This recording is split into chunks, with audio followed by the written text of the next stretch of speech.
It's actually working. Wow. Okay. Um,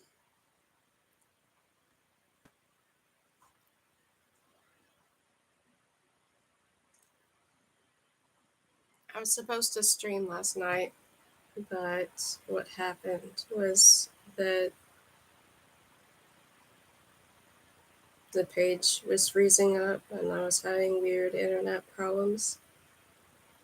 And at the same time, I was also trying to get a lot of videos onto my external hard drive, and it caused everything else to lag. So the page wouldn't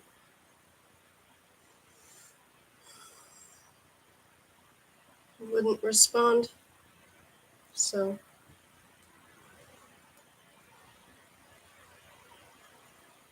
chapter 12, drowning. I'm going to check in a few minutes to see that this really is working. I opened my mouth to cry out for help, but I had no more breath left in me. I couldn't see the surface. Everything blended together in a nightmare of darkness, and terror seized me so completely I couldn't think. This was it. This was the end. I really should have let Ava teach me how to swim. Having trouble, said a gruff voice beside me, as clear as if we were talking on the surface. I twisted around and nearly fainted with relief. Philip, Lord of the Ocean, floated beside us, looking as if he were walking on dry land. I didn't care that he must have known what we were doing or what I'd planned. I didn't care that if he knew, Walter must too. As long as I didn't spend the rest of eternity at the bottom of the sea, that would all be worth it. Help us, I mouthed, gesturing to the land that held James. The water was so dark that I couldn't see him any more. Of course, said Philip, and he looked in the direction that must have been up. A strong current caught the three of us, carrying us toward the surface with formidable speed. As soon as the blue sky became visible through the water, the tide dragged us to the side, and I clawed my way toward the surface. Just a few more inches. Your stop, I believe, said Philip. Be safe. I nodded and mouthed my thanks. I could see James through the water now, and he was grinning at his uncle and giving him a stupid wave. Figured. We'd nearly drowned, and he was smiling. Finally, we broke the surface. I coughed up an impossible amount of seawater. Somehow my feet found the shifting sand, and I stood shakily, my knees knocking together. But we were out of the ocean, and still had a few minutes left before Cronus expected me. That was the important part. Something flashed at the edge of my vision, and I looked around wildly, my heart pounding. For a split second, I thought I saw a dark-haired figure looming on the cliffs, but I blinked and it was gone. Deep breaths. We were out of the ocean, and I had nothing to panic about anymore, unless an unless an eternal titan hell-bent on destroying everything I loved counted. Cool waves lapped at my shins, and James stood beside me, shaking like a leaf. All right, he rasped. I admit that asking you to do that without practicing first was a mistake. No crap, I said in a voice that trembled as much as his did. We stood a few yards from the shoreline of Cronus's island, and the palace loomed above us, a giant shadow against the bright sky. Are you okay? I'll live, he said wryly. At least until we get inside. How are we getting through the barrier? I couldn't see it, but I could feel it, thrumming in my bones like a force field. If Cronus couldn't penetrate it, at least not enough to leave, even though his reach now extended as far as Cairo, then how are we supposed to? We walked, said James. The barrier's meant to keep Cronus trapped, not us.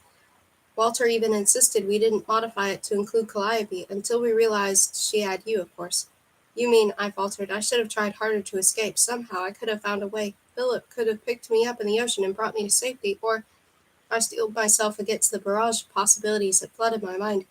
Playing what if wouldn't change anything. I had tried to escape. I'd done everything I could, and right now all I could focus on was how to make sure these things finally went my way. I mean, what? Said James, and I shook my head. Never mind, let's go. With my hand still in his and the taste of salt on my tongue, I dug my heels into the sand and pushed forward, trudging out of the ocean to meet my fate. A natural silence settled over the island. The cliffs overlooking the shore stood tall and unyielding, but despite their imposing height, James spent one of the few precious moments we had left trying to find the quickest way up. It's not going to work, I said, annoyed. We are wasting too much time. Let's just go around. That's miles out of our way, said James. Then give me your arm and I'll get us there. He snorted. You really think I'm going to put myself through that again? Do you really have a choice? I wobbled across the beach, the sand giving way with each step I took. Walk or reappear, James. It doesn't matter to me. I'm leaving in 10 seconds with or without you. Muttering something under his breath I didn't quite catch, he hurried over to me. If he wind up in the ocean again, I'm leaving.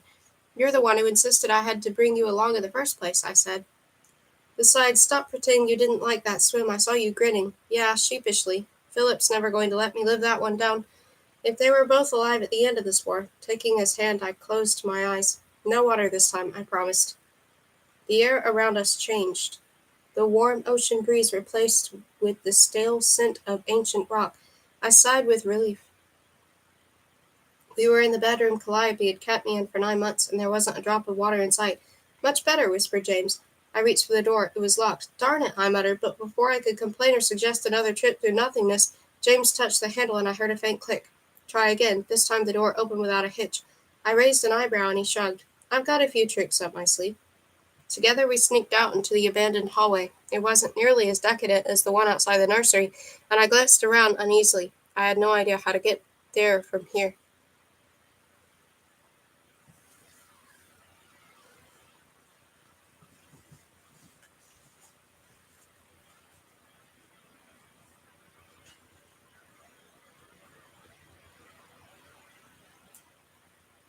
I just want to check quickly that this is still working properly, so let me do that.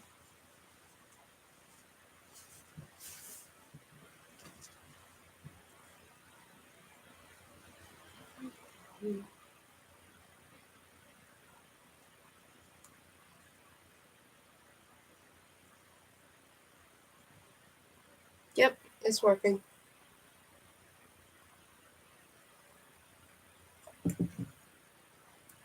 Good to know. Alright.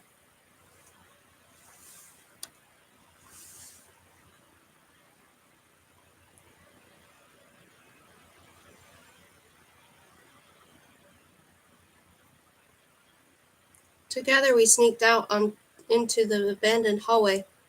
It wasn't nearly as decadent as the one outside the nursery, and I glanced around uneasily.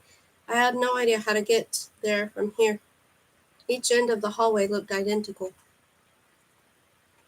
Left or right, it didn't matter, but Ava had pulled me right when Henry had attacked at the palace. Good enough place to start. This way, I said, creeping through the darkness, and James followed a few steps behind me. Someone had fixed the damage Henry had done to the castle, making the passageway clear. Are you sure? He said dubiously. Aren't you supposed to always know where you're going? Not in Titan territory. You're positive it isn't the other way? I ignored him. They had to have some way to move from floor to floor. I tried mentally to picture the parts of the place I knew. Palace I knew, but I couldn't remember ever me seeing a staircase. Kate, said James with a hint of desperation in his voice, I think you're going in the wrong. A crash of metal against metal ripped through the air, and a man screamed. In an instant, James yanked me back so we were both leaning against the wall. What? I started, but he pressed his palm against my mouth. A cold giggle echoed down the hallway, and I turned my head enough to spot Calliope exiting a room at the end of the corridor. Humming to herself, she stepped through another doorway and disappeared, quickly followed by a stooped figure that couldn't have been anyone but Ava. Where was Cronus? And who was inside that room? Nicholas, breathed James. He's alive. My conscience pulled me toward Nicholas, but I'd come here for one reason and one reason only. As much as it killed me to sneak past his cell, if I wanted any real shot at saving my son, I had to. We'll come back for him, I said, half a promise to myself and half a promise to James. We wouldn't have a chance to come back for Nicholas, though, and we both knew it. James led the way this time, and despite his protests, he opened the door that Calliope had disappeared through. I held my breath, certain she'd be waiting for us on the other side, fully aware we were there, but instead, guess there really is a stairway to heaven after all, said James with a grin. And if I wasn't already on edge, I would have laughed at his stupid joke. We hurried up the stairs in silence. 2 levels up, I nodded toward the door, and he pushed it open wide enough for one of us to fit through. Me first, I said. If Cronus was waiting on the other side, he wouldn't attack me. James, on the other hand, hadn't exactly been invited, slipping through the door into the empty peacock blue and gold hallway. I waited the space of 3 heartbeats before I flagged him to follow. Which one is Milo's room? I hadn't spent any time outside the nursery, but during my vision James had left. Fourth one down, he said. Kate, if anything goes wrong, hello there. Cronus's voice, frigid and void of compassion, slid down my spine. I turned on my heel, automatically stepping in front of James to shield him, but it was an empty gesture. If Cronus wanted to kill James, he wouldn't need any permission. I told you I was coming, I said icily, but it was nothing compared to the way Cronus spoke. He could freeze the sun if he wanted to. Yes, but I do not recall consenting to a guest. I can't very well head back to Olympus with Milo. James is going to take him for me. Is that so? Said Cronus, and James nodded. His eyes were too bright and his jaw rigid, but he raised his chin and stared Cronus down. Terror seized me. Cronus wouldn't hurt me, no matter how insolent I was, not as long as he thought I would be his.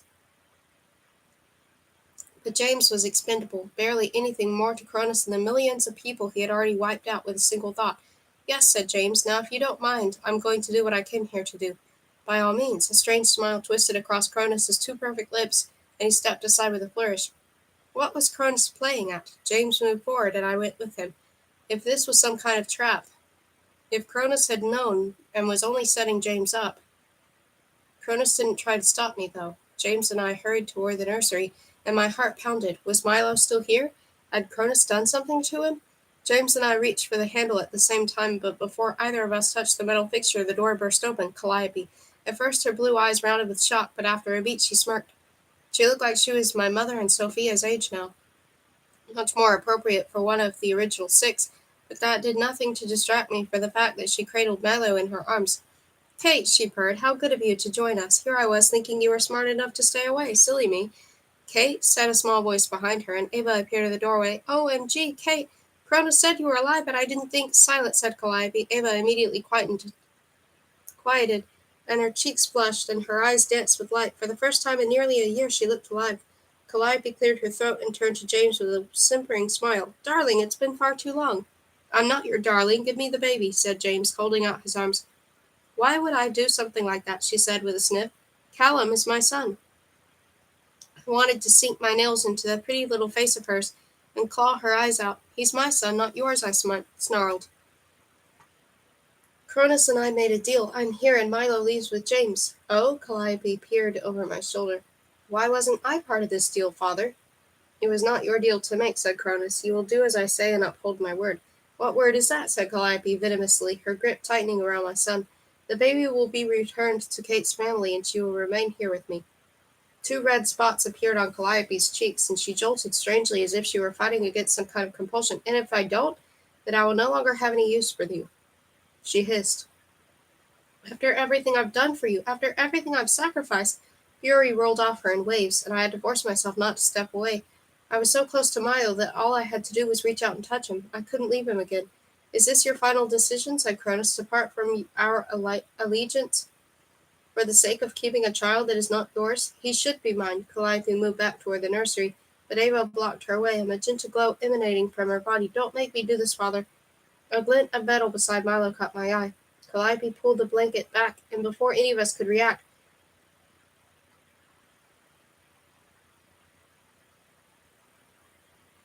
she pressed the dagger Nicholas had forged, the only weapon that could kill an immortal, against Milo's throat.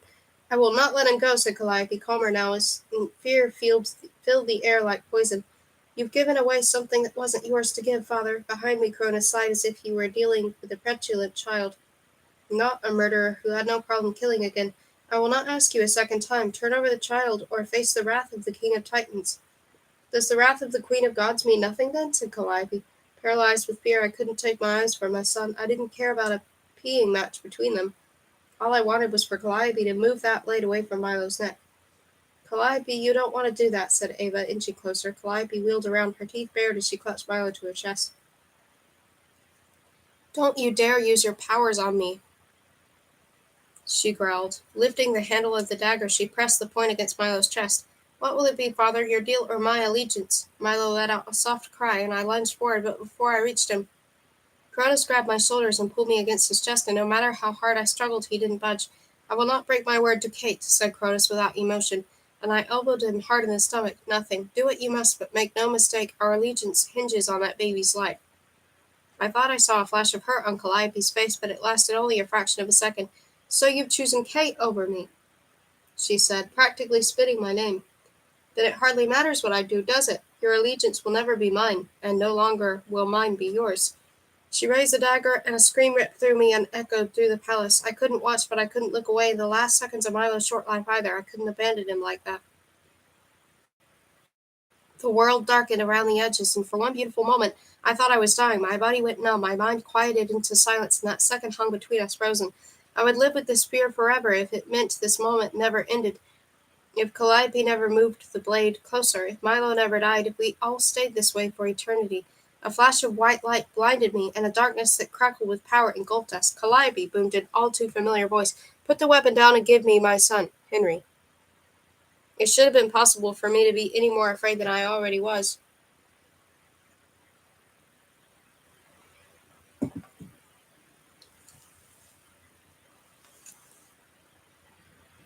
But now seeing Henry float down the hallway with that black crowd around him, a choke hold of terror grabbed onto me and refused to let go. I was going to lose both of them. This time Calliope didn't try to hide her shock. Her mouth dropped open, but she also lowered the dagger.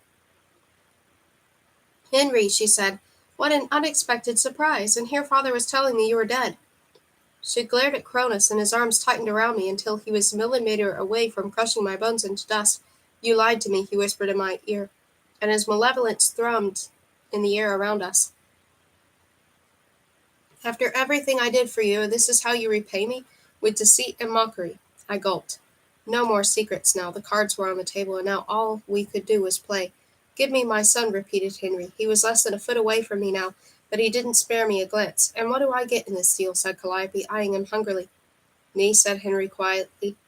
Give me my son. Swear on the river Styx that you will never harm him or allow him to come to harm in any way, shape, or form, and you will have me. Henry, no, I gasped. And Cronus clamped his hand over my mouth. No, no, no. Henry was supposed to stay with Milo and keep him safe. I couldn't. Not the way he could. It had to be me. I had to be the one to stay. I tried to protest, whimpering and screaming and flailing against Cronus, but Henry ignored me completely. That will fulfill the terms of our bargain, said Cronus, and I stopped cold. The baby will be raised by his family, as Kate has demanded, and I will have her. No, that was not our deal. Not even close. Milo was supposed to be safe in Olympus with Henry, my mother and James, not down here with Calliope and Cronus. I couldn't speak, though, and no one was paying attention to me. Henry nodded once, and in that second my heart shattered. Very well, said Calliope, but despite the fact that she was getting everything she'd ever wanted, there was an edge in her voice, a hardness I didn't understand. She should have been celebrating. I was broken, I had nothing, and she had it all now. I swear on the river Styx that I will not harm this baby nor allow harm to come to him, so long as you stay with me. So be it. There was a soft thunder in Henry's voice, and my vision blurred. There had to be a way out of this. This couldn't be what Henry had intended. He wouldn't leave me like that. But hadn't I been willing to leave him? Perfect, said Calliope, and without turning her eyes from Henry, she said to Ava, do it. But Ava, her earlier courage failing, do it. Do what? It didn't take long for me to get an answer. The magenta aura around Ava grew until it touched Henry, and like lightning it hit Calliope. Instead of crying out, however, her smug smile only expanded. There, said Ava, her voice trembling. Now let Kate and the baby go. You heard, father, said Calliope. The baby stays with Henry.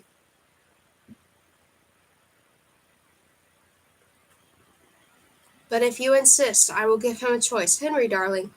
She stepped toward him, and my heart pounded. Who do you want to stay with, me or Kate? Was this some kind of joke? Of course Henry wanted to stay with me, especially when we could all be a family. Henry stepped closer to Calliope, though, and my eyes widened.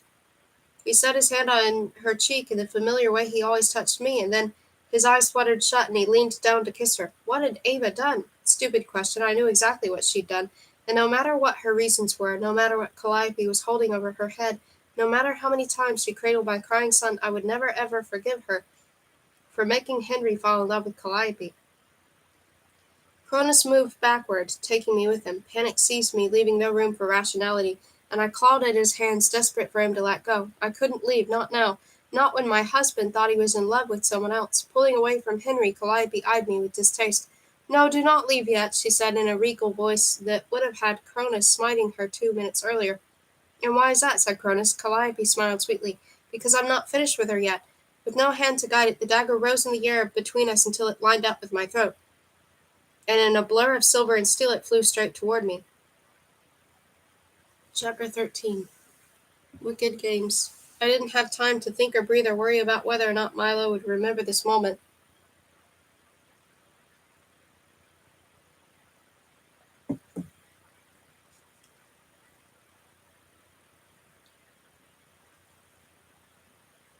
All I did was close my eyes. Time was supposed to slow down in the seconds before death, and I would really die now, with no underworld to catch me and no Henry to save me. But nothing changed. This was it. A great crunch of metal against metal echoed through the palace, and for one horrible second I thought Henry or even James had been stupid enough to jump in front of it. My eyes flew open, but they both stood several feet away on either side of the door, and floating in front of me, half an inch from my neck, was the dagger. I believe in the midst of forcing the Lord of the Underworld into your alliance, you have forgotten one important fact, said Cronus in a deadly voice that seemed to be everywhere at once. Your fate is tied to Kate's. If she dies, so do you. Surely you are not ready to fade, my dear daughter. Calliope's arms trembled so badly I feared she'd drop Milo. Henry gently took him from her, and for a moment I was sure she'd fight. He could disappear as soon as he touched the baby. All it would take was a blink, and Henry would be gone, safe back in Olympus with our son. But she willingly let him go. I held my breath, waiting for Henry to leave. He stayed put, though, a strange smile on his face as he gazed down at Milo. My heart sank. She had Henry now. She truly, truly had him. But the way he looked at the baby, the way his shoulders relaxed as he held him, Henry did love Milo. Ava hadn't taken that away from him, which meant a small piece of him, no matter how buried, still loved me too. Here I was thinking you no longer had any interest in the little traitoress, said Calliope to Cronus, her words choked with fury. How silly of me to think you wouldn't fall prey to a human emotion. I am king of the Titans, said Cronus coldly, and he straightened to his full height, drawing me with him so my toes barely grazed the floor. I have fallen prey to nothing. Yet here you are, protecting a mere goddess. A brand new one, at that, said Calliope. I glared at her. Not very formidable, but it was the best I could do under the circumstances. What has she done to deserve your loyalty? Was she the one to free you, to stand by your side as the gods lined up to fight against you? All this time she has been working for the enemy, discussing the secrets you have shared, planning a defense based on strategies you have so willingly shown her. Terrific. Now she was trying to get him to kill me. Calliope had it wrong, though. Cronus was the one who'd fooled me for so long. He was the one who'd gotten me to spill the council's secrets by making me think he was Henry. And without realizing it, she was confirming what their arguments had really implied. Cronus didn't care about her. She was a pawn exactly like the rest of us. Whatever his plans were, he wasn't sharing them with her. Unlike the council, Cronus and Calliope weren't partners. They were barely allies. In Calliope's desperation to escape from Walter, she managed to stumble across the only being in the universe who treated her even worse than he had, and judging by the look on her face, she was finally beginning to realize it. Cronus was quiet for a long moment, and darkness filled the hallway until I couldn't see an inch in front of me. I have shown her and told her nothing. There is no other explanation, said Calliope. The battles we have fought. There are always 2 steps ahead of us, circumventing my traps and plans, and they could not possibly know these things if you were not telling Kate our every move. He wasn't, though, which meant there was a traitor in Calliope's household. I glanced into the darkness where Ava was standing. Not possible. Silence, said Cronus, and he dropped me. I stumbled, and his hand caught my wrist. I will hear no more of this. If there has been any leak, it is not from me. Therefore I can only assume it is you who is the traitor, my daughter, and I do not suffer treason. He yanked my hand until my fingertips touched another. James. No one else was standing in that direction. I am finished with this pointless debate. You have what you want, and my bargain with Kate is fulfilled. However, because I cannot ensure her safety, I cannot allow her to stay. At last Cronus let go of my wrist, and I understood. The inky clouds, his argument with Calliope, he wanted me to leave. I couldn't, though, not when Henry and Milo were in danger. I couldn't abandon them again. The air crackled with a different kind of power, but the darkness around us muted it, and Calliope let out a frustrated cry. You can't do this to me. She is nothing. Then tell me, said Cronus. If she is nothing, why do you care? Calliope blustered, and James gripped my hand so tightly that I thought my fingers would fall off. If I had any chance of getting him out of here alive, we had to go now. I couldn't be responsible for anything happening to him, but I couldn't leave either. And then in the emptiness, a midnight voice surrounded me. Go. Tears stung my eyes. Henry. There was nothing I could do, and he knew it. If I stayed, Calliope would kill me. Like our picnic in the woods when she'd revealed herself to be a traitor, she was too emotional, too irrational for me to depend on her thinking clearly. She'd known then that she would out herself as a murderer to the entire council, and she hadn't cared. I had no guarantee she wouldn't call Cronus's bluff now. I focused all my energy on Henry and pushed my thoughts toward him. I love you, don't ever forget that. Without giving myself a chance to change my mind, I clutched James' hand and disappeared. We landed on an abandoned beach as the sun dipped into the ocean. I sank onto the sand and James gathered me up, letting me cry into his shoulder without complaint. I'd left them. I'd sworn I would never abandon Henry, and the first chance I'd had, I'd done it anyway. If I'd talked to him before Cronus's deadline, we could have come up with a plan together. We didn't need the council's permission to act, and I'd leapt without thinking once again. This time it had cost me my family. I'm never going to see them again, am I said. The tide washed up inches from our toes, and we didn't have more than a few minutes before we'd miss our window to return to Olympus. The thought of going back without Henry and Milo ate away at me until there was nothing left but skin and bone. Walter and Dylan were right. The entire council was right. I wasn't ready to help them, and the more I did, the worse things got. What happened to you? Said James. What do you mean? He pulled back enough to look at me, his eyes searching mine. You're not the girl I met in Eden. She didn't break down into tears every time something didn't go her way. I'm not, I started, then another tear rolled down my face. My family's gone, no one's letting me help, and every time I try, I screw things up even worse. He threaded his fingers through mine. Since when did you ever need anyone's permission? I wiped my cheeks and squinted into the sunset. So what else am I supposed to do? I've already tried everything. My deal with Cronus fell through, and even if it hadn't, all it would have done was secure Milo's safety. It wouldn't have changed anything in the bigger picture, and the only way I'm ever going to see them again is if we win this war. So help us win. I sniffed. How? Think, he said. You know Cronus's weaknesses better than any of us. You know his strengths. You know him. Bullcrap, the original six fought him for a decade. I never so much as arm wrestled with him. No, agreed James, but you're the only one who's ever stopped him in his tracks. That moment in the underworld, as Cronus had chased us through a desert. I'd thought I was going to die then, too.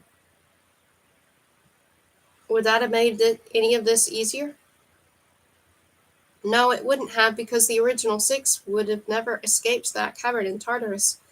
They would still be here, unconscious and slowly dying, while Cronus and Calliope figured a way out. Everything would have been different, but even my one act of courage had been a supreme act of stupidity. Cronus was free because I'd walked into his cavern when Persephone had specifically told me not to, and I'd given Calliope the leverage she needed to get Henry to open the gate. Think, said James, why didn't Cronus kill you then? Because he didn't know me, because you were kind to him when the rest of us were doing our best to keep him chained. Because I promised I'd open the gate. Yes, said James, and he stopped because he trusted you. Look where that's gotten us, I said disdainfully. Yes, look where your stubbornness and refusal to give up got us. We have a fighting chance now. It wasn't the way we imagined, but Calliope would have discovered a way to free Cronus eventually. She had near close to eternity, just like the rest of us. I drew my knees to my chest. What happens if Cronus wipes out all of humanity and you lose all your purposes? James hesitated, and fear sparked between us. He drew me closer. I don't know. Maybe you won't fade, I said. I mean, there's always going to be love and travel and music and gardens and everything, and maybe...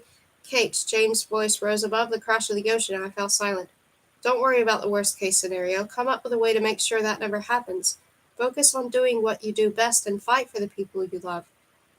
He stood, and I rose with him, my knees shaking. No pressure or anything, I said, and despite everything, he gave me a boyish grin. On the contrary, you're a diamond. You shine under pressure. I half laughed, half choked. And you're a smelly block of cheese. Take me back before the sun sets completely. James clasped his hand in mine, his grasp firm and unwavering. Promise me you'll fight. No matter how bad things get, you won't break down and let Cronus and Calliope win. I shook my head minutely. I couldn't promise that. I would fight for as long as I could, but Calliope had my family, and after 2 failed bargains, Cronus would undoubtedly be hell-bent on destroying humanity and everything that had ever been familiar to me. How long before my mother faded? James? The entire council? I couldn't fight if I had nothing left to fight for. Then do not let that happen. Henry's voice echoed through my mind, and I looked around wildly, searching for any sign of him.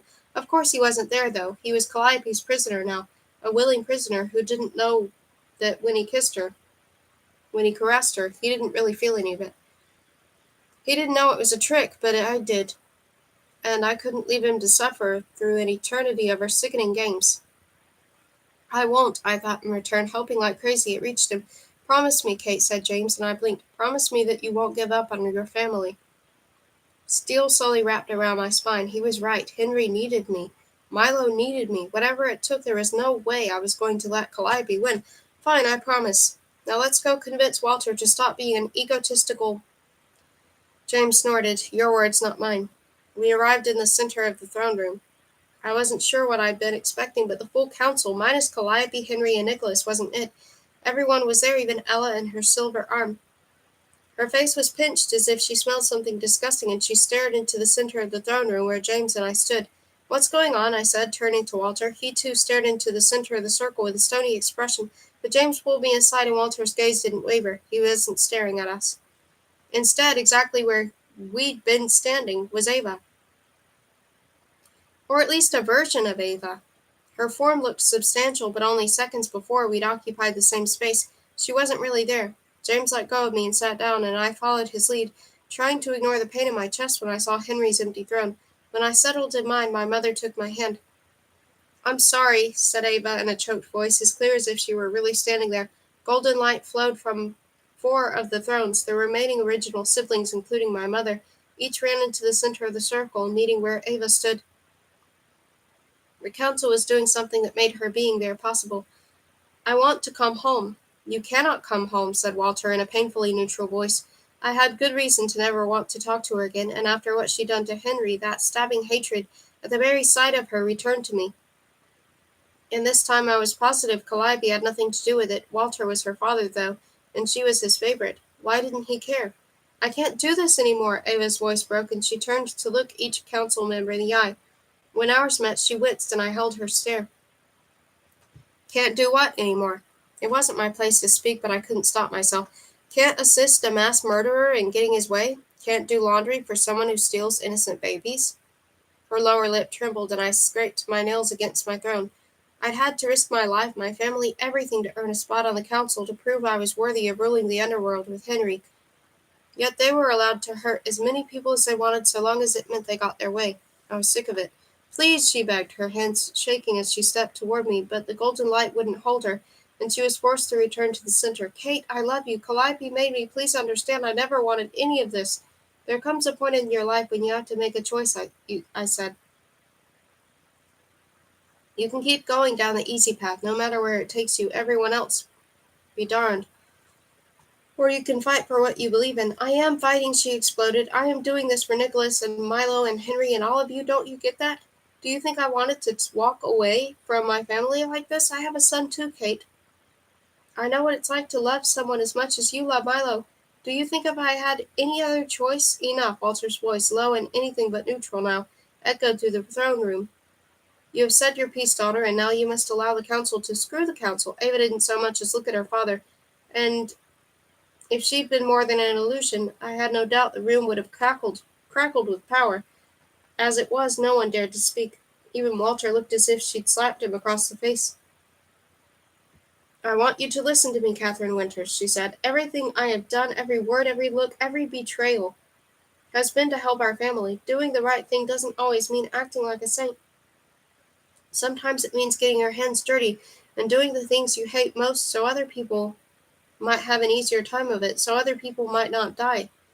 If that's your excuse, then how do you justify dragging Milo into it? I snapped. He was never supposed to be part of it. He was never supposed to exist. But he does. He's here, and now Calliope has Henry too, all because of you. The council remained silent, and not even my mother reacted, so I'd been right. They all knew exactly what he'd planned to do, and none of them had stopped him. Ava took a deep breath. I'm sorry, she said in a measured voice, and it was such a change from seconds before that it took me a moment to understand she was sincere. Something ugly surfaced inside me. I didn't want her to apologize. I wanted her to fight. None of this should have happened, no matter what stupid mistakes I've made. I'm sorry for those, Kate. I'm sorry to all of you for leaving you. I never wanted to, but like I said, I didn't have a choice. Ava, Walter's voice reverberated through the throne room. You've done enough, Daddy. It's my turn to talk now, she said with inhuman quietness. I'm sorry for everything. I love you all, and I did what I thought I had to do, but Henry's here to protect the baby now, and I can't do anything more to help Nicholas. Around the circle, several council members glanced at Nicholas's empty copper throne. You are willing to abandon him, knowing it may mean his death, said Walter. I'm more a danger to him if I stay and give Calliope the chance to use him and keep controlling me, said Ava. He wants me to go, and the only way I can help save him is to return to Olympus. Cronus has decided he's going to escape the island on the winter solstice, and given that he's shown himself to be capable of, I believe him. I want to help. In that moment, she didn't sound like the Ava I knew, the selfish, simpering goddess of love who couldn't prioritize what others needed before what she wanted. She sounded old, haunted, like the other members of the council did when they were so deep into planning that they let their masks slip. It was one more reminder of who and what they were, ancient, powerful, wiser than I could ever imagine, but short-sighted and close-minded as well, cut off from the real world like the humanity they struggled to defend, stubborn and as passionate about protecting their own interests as they were about doing their jobs. That was Ava, stubborn and passionate, and now lost to me as completely as our father was. I am sorry, daughter, said Walter, but he didn't sound very sorry at all. We cannot pretend to know Calliope's intentions. We must act cautiously. It is possible that Nicholas remains alive only because Calliope believes he is the key to controlling you. If you abandon her, there is no telling what she might do to him. A murmur rose from the other members of the council, but no one objected. I didn't blame them, as much as it pained me to admit it. Walter was right. You will remain with Calliope until given further instructions, said Walter. You will carry on as normal, with no sabotage or acts of will toward her. She must believe that your intentions are pure. But you haven't even discussed it, cried Ava, and Walter raised his hand, cutting her off. There is no need. 2 of our own are now at the mercy of Calliope and Cronus, and we cannot upset the balance until we are ready for a fight. We will heed Cronus's deadline, though we already expected it. Any further information you acquire will be useful to us, but do not give it at risk of the prisoners. I don't count as a prisoner, she said, her eyes watering, because I don't fight the way you do. I'm not worth saving. For a fraction of a second, Walter's expression softened. My dear, of course you are. I've done everything you asked me to, said Ava. I've risked my life, my integrity, my friends, all for false promises. Turns out you're just as bad as Calliope is, Daddy. But at least she doesn't pretend to be something she isn't. Stunned silence. Was she telling the truth? Had he really asked her to do all of those things? Walter paled, but he didn't argue, and that alone was an admission of guilt. So it wasn't entirely Ava's fault after all. She wasn't blameless, not by a long shot. But she wasn't alone in this either. Henry had been right. Walter had known I was pregnant. He'd known where I was and what was happening. He'd known, and he hadn't done a thing to stop it. And the things he made Ava doing, no thing that it would affect everything. Knowing how the rest of the council would see her, how could he possibly hurt his own daughter like that? I'll agree to return Calliope under your terms, as long as you agree to fulfill one of mine, said Ava. I want to talk to Kate alone. A murmur rose from the other members of the council, and my eyebrows shot up. You know that is not possible, said Walter. It is draining enough for us to maintain this method of communication without Calliope and Henry. Then she can come to me, said Ava. Out of the question, my mother's voice rose above the others, and they fell silent. I will not have her risk herself again. It is a miracle she managed to get out of there in the first place. I know how her visions work, said Ava. I know she can see me and hear everything I say. I don't need her to talk back to me. I just need her to listen, and I won't agree to your terms until Kate agrees to mine. Whatever she wanted to talk to me about, she couldn't say it in front of the others, which meant she thought she couldn't trust them, or at least couldn't trust her father. Something about Henry, about Milo? Had she found a way to smuggle him to me somehow? Hope surrounded me, so fragile and delicate that a single word could have shattered it into pieces. It was possible because it was possible I would do it. I nodded once, and Ava deflated, as if she'd used up everything she had to make it to that moment. "Tomorrow at sunset," she said, "in the nursery. I trust you to be there." She had no way of knowing if I would be, but she was smart enough to know that she had me hooked, and I wouldn't miss it. "I love you," she said, and this time it wasn't directed at any one person. Instead, the words whispered through the council, touching each of us as they passed. "Goodbye for now." The golden light in the sunset floor flashed, and she was gone. For nearly a minute, no one spoke. Not to talk about Ava, not to ask James and me what had happened on the island, nothing. Finally, Ella and Theo rose. "We must return," said Theo. "Thank you for including us, Father." Walter nodded, and confusion washed over me. "They weren't here to fight? What about the war?" I blurted. "I thought—" "We are doing what we can on Earth," said Theo. "We've made overtures to many of the minor gods, and not even Nike will support us, not without Henry." "And the twins?" said Walter. "I thought you were making headway with them." Ella frowned. "Lux was receptive until you turned down his terms. Now they're disappeared again." "And it was hard enough tracking them down the first time around. I'm not going through that again." James' expression grew distant. "They're in Paris." "It doesn't matter now," said Theo. "We can't force them to help. Even the Fates have gone into hiding. Everyone's scared, and nothing we say or do can smooth things over. They're convinced if they don't help us, Cronus might spare them." "Fools," muttered Walter. "Very well. Keep me as updated as you can." Theo and Ella nodded in unison. A split second before they disappeared, her eyes met mine, and I swore I saw pity. "Come," said my mother, and we both stood. "You've had a long day, and I'm afraid it isn't going to get any easier. You need to rest." "You too," I said, taking her hand. As we walked down the hall, her shoulders slumped, and she paled with the effort it took to make it to her room. I wrapped my arms securely around her. After all she and I had been through together, after all we'd managed to survive, how long would it be before Cronus took her from me too? Chapter 14. Chains on Fog. I told my mother everything that happened in Calliope's palace, and though she didn't confirm my fears, I knew I was right. She'd known about Henry's plan. Maybe she'd even helped him, and from the way she kept touching my face, it was easy to tell she was glad it was him Calliope had taken, not me. "We'll figure it out," she murmured as we curled up on our bed together. We made it this far, after all. I wasn't sure who she meant. She and I, the council, did it even matter? This would end one way or another, and no one, not even my mother, could reassure me that everything would be okay. Not this time.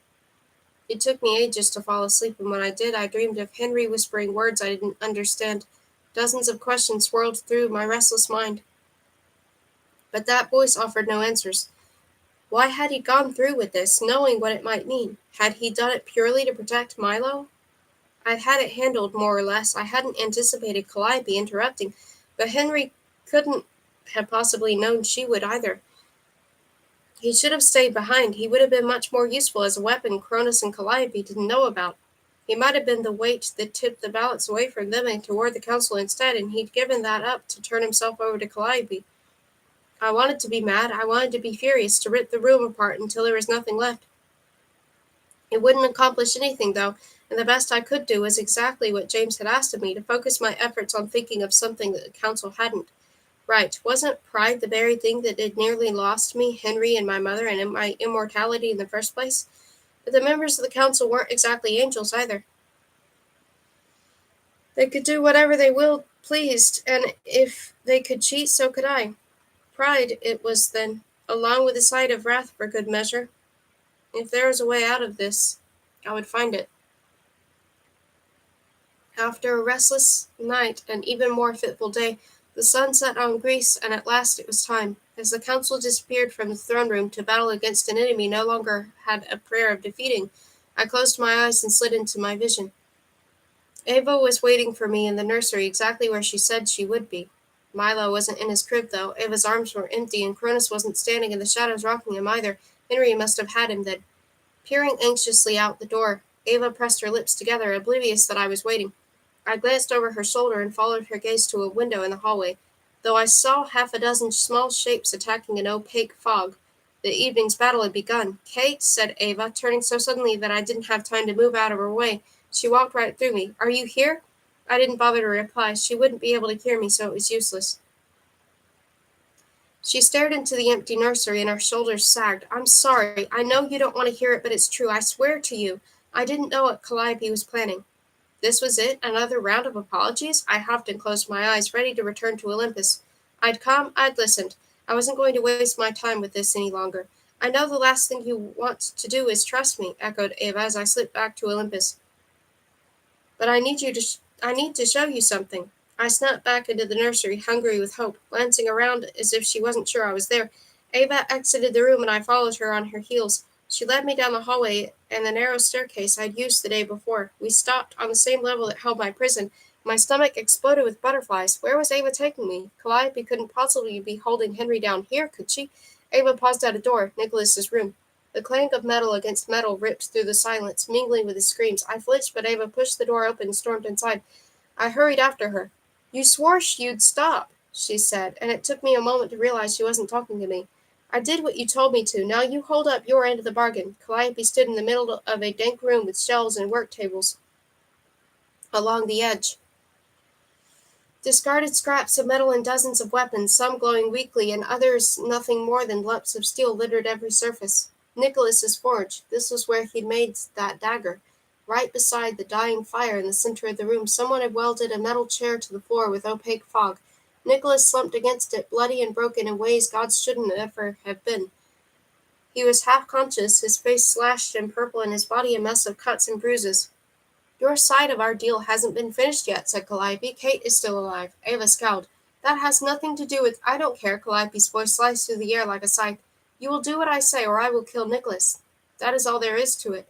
He groaned, his eyeballs moving underneath his swollen lids, and Ava reached for him. Calliope stepped between them. I don't think so, she said with girlish delight. You know what happens if you touch him. I don't care any more. Ava darted around Calliope and knelt beside the chair. Nicholas, I'm here. I'm so sorry, baby. Nicholas tried to mumble something through his cracked lips and broken jaw, but it was unintelligible, to me at least. Ava's eyes filled with tears, and she gently took his hand. With her skin touched his, a hissing sound filled the tiny prison, and Ava winced. But it wasn't until Nicholas grunted that she let go. Where she touched him, her palm turned scarlet as if she'd handled hot embers. I will release him once I have won the war, said Calliope, no sooner. Ava's face twisted with barely contained rage, and she shifted her stance as if she were about to throttle her. Calliope must have noticed too, because in the blink of an eye, the dagger appeared in her hand, and she held it delicately to Nicholas's throat. I wouldn't if I were you, my dear, she purred. It was a shame I was insubstantial, else I would have happily punched her lights out. Ava clenched her fists, apparently having the same idea, but she made no further move toward Calliope. You monster, she hissed. He's your son. We all make sacrifices. Surely you of all people must understand that. The room trembled, and like she had the night before, Ava began to glow magenta. No wonder Daddy never loved you. There's nothing lovable about you. All this time I thought he was in the wrong treating you the way he did, but you deserved it. You pervert love and family until they're unrecognizable, all for your own twisted sense of satisfaction. No one, not even Cronus, deserves to burn in Tartarus more than you do. Is that so? Said Calliope in a dangerous voice. It must be such a pity for you, then, knowing we will win and you will never escape me. Oh, I will, said Ava. First chance I get, I'm getting the H out of here. And what's going on? Henry stood in the doorway, cradling Milo. I moved toward them so fast that I could have sworn I created a breeze, but Henry looked straight through me, his focus on Calliope. A knife twisted in the pit of my stomach, but he couldn't see me. He had no idea I was there. Even if he did, he'd still be looking at Calliope like she was the most beautiful thing in the world. Hello, darling, said Calliope. I was just coming to see you. How's the baby? He's fine. Henry gave Ava a curious look when she averted her eyes, her hand hovering half an inch over Nicholas's. What's going on? Ava here seems to believe that despite his crimes against us, Nicholas is entitled to leave now, said Calliope, and she giggled. If we could afford such a risk, we can't have Nicholas rushing back with our secrets now, can we? Henry eyed Nicholas the way he looked at Calliope after the brothers had captured her in the underworld and tied her up in chains. My stomach lurched. The Henry I knew had to be in there somewhere, but right now this wasn't him. No matter how badly it hurt, I had to remember that.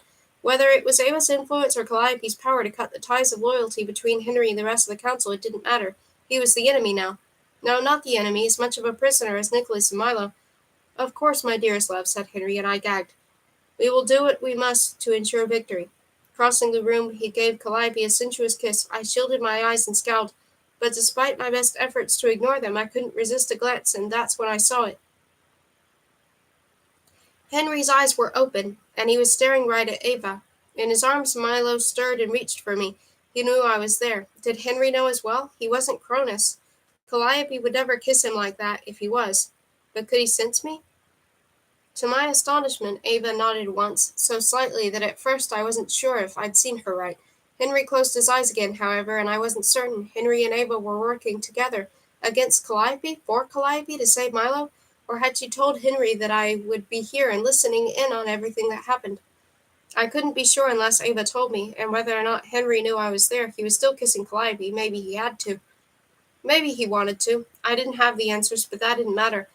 He wouldn't have been kissing her if it was up to him, and I had to hold on to that. At last Calliope pulled away and touched her swollen lips.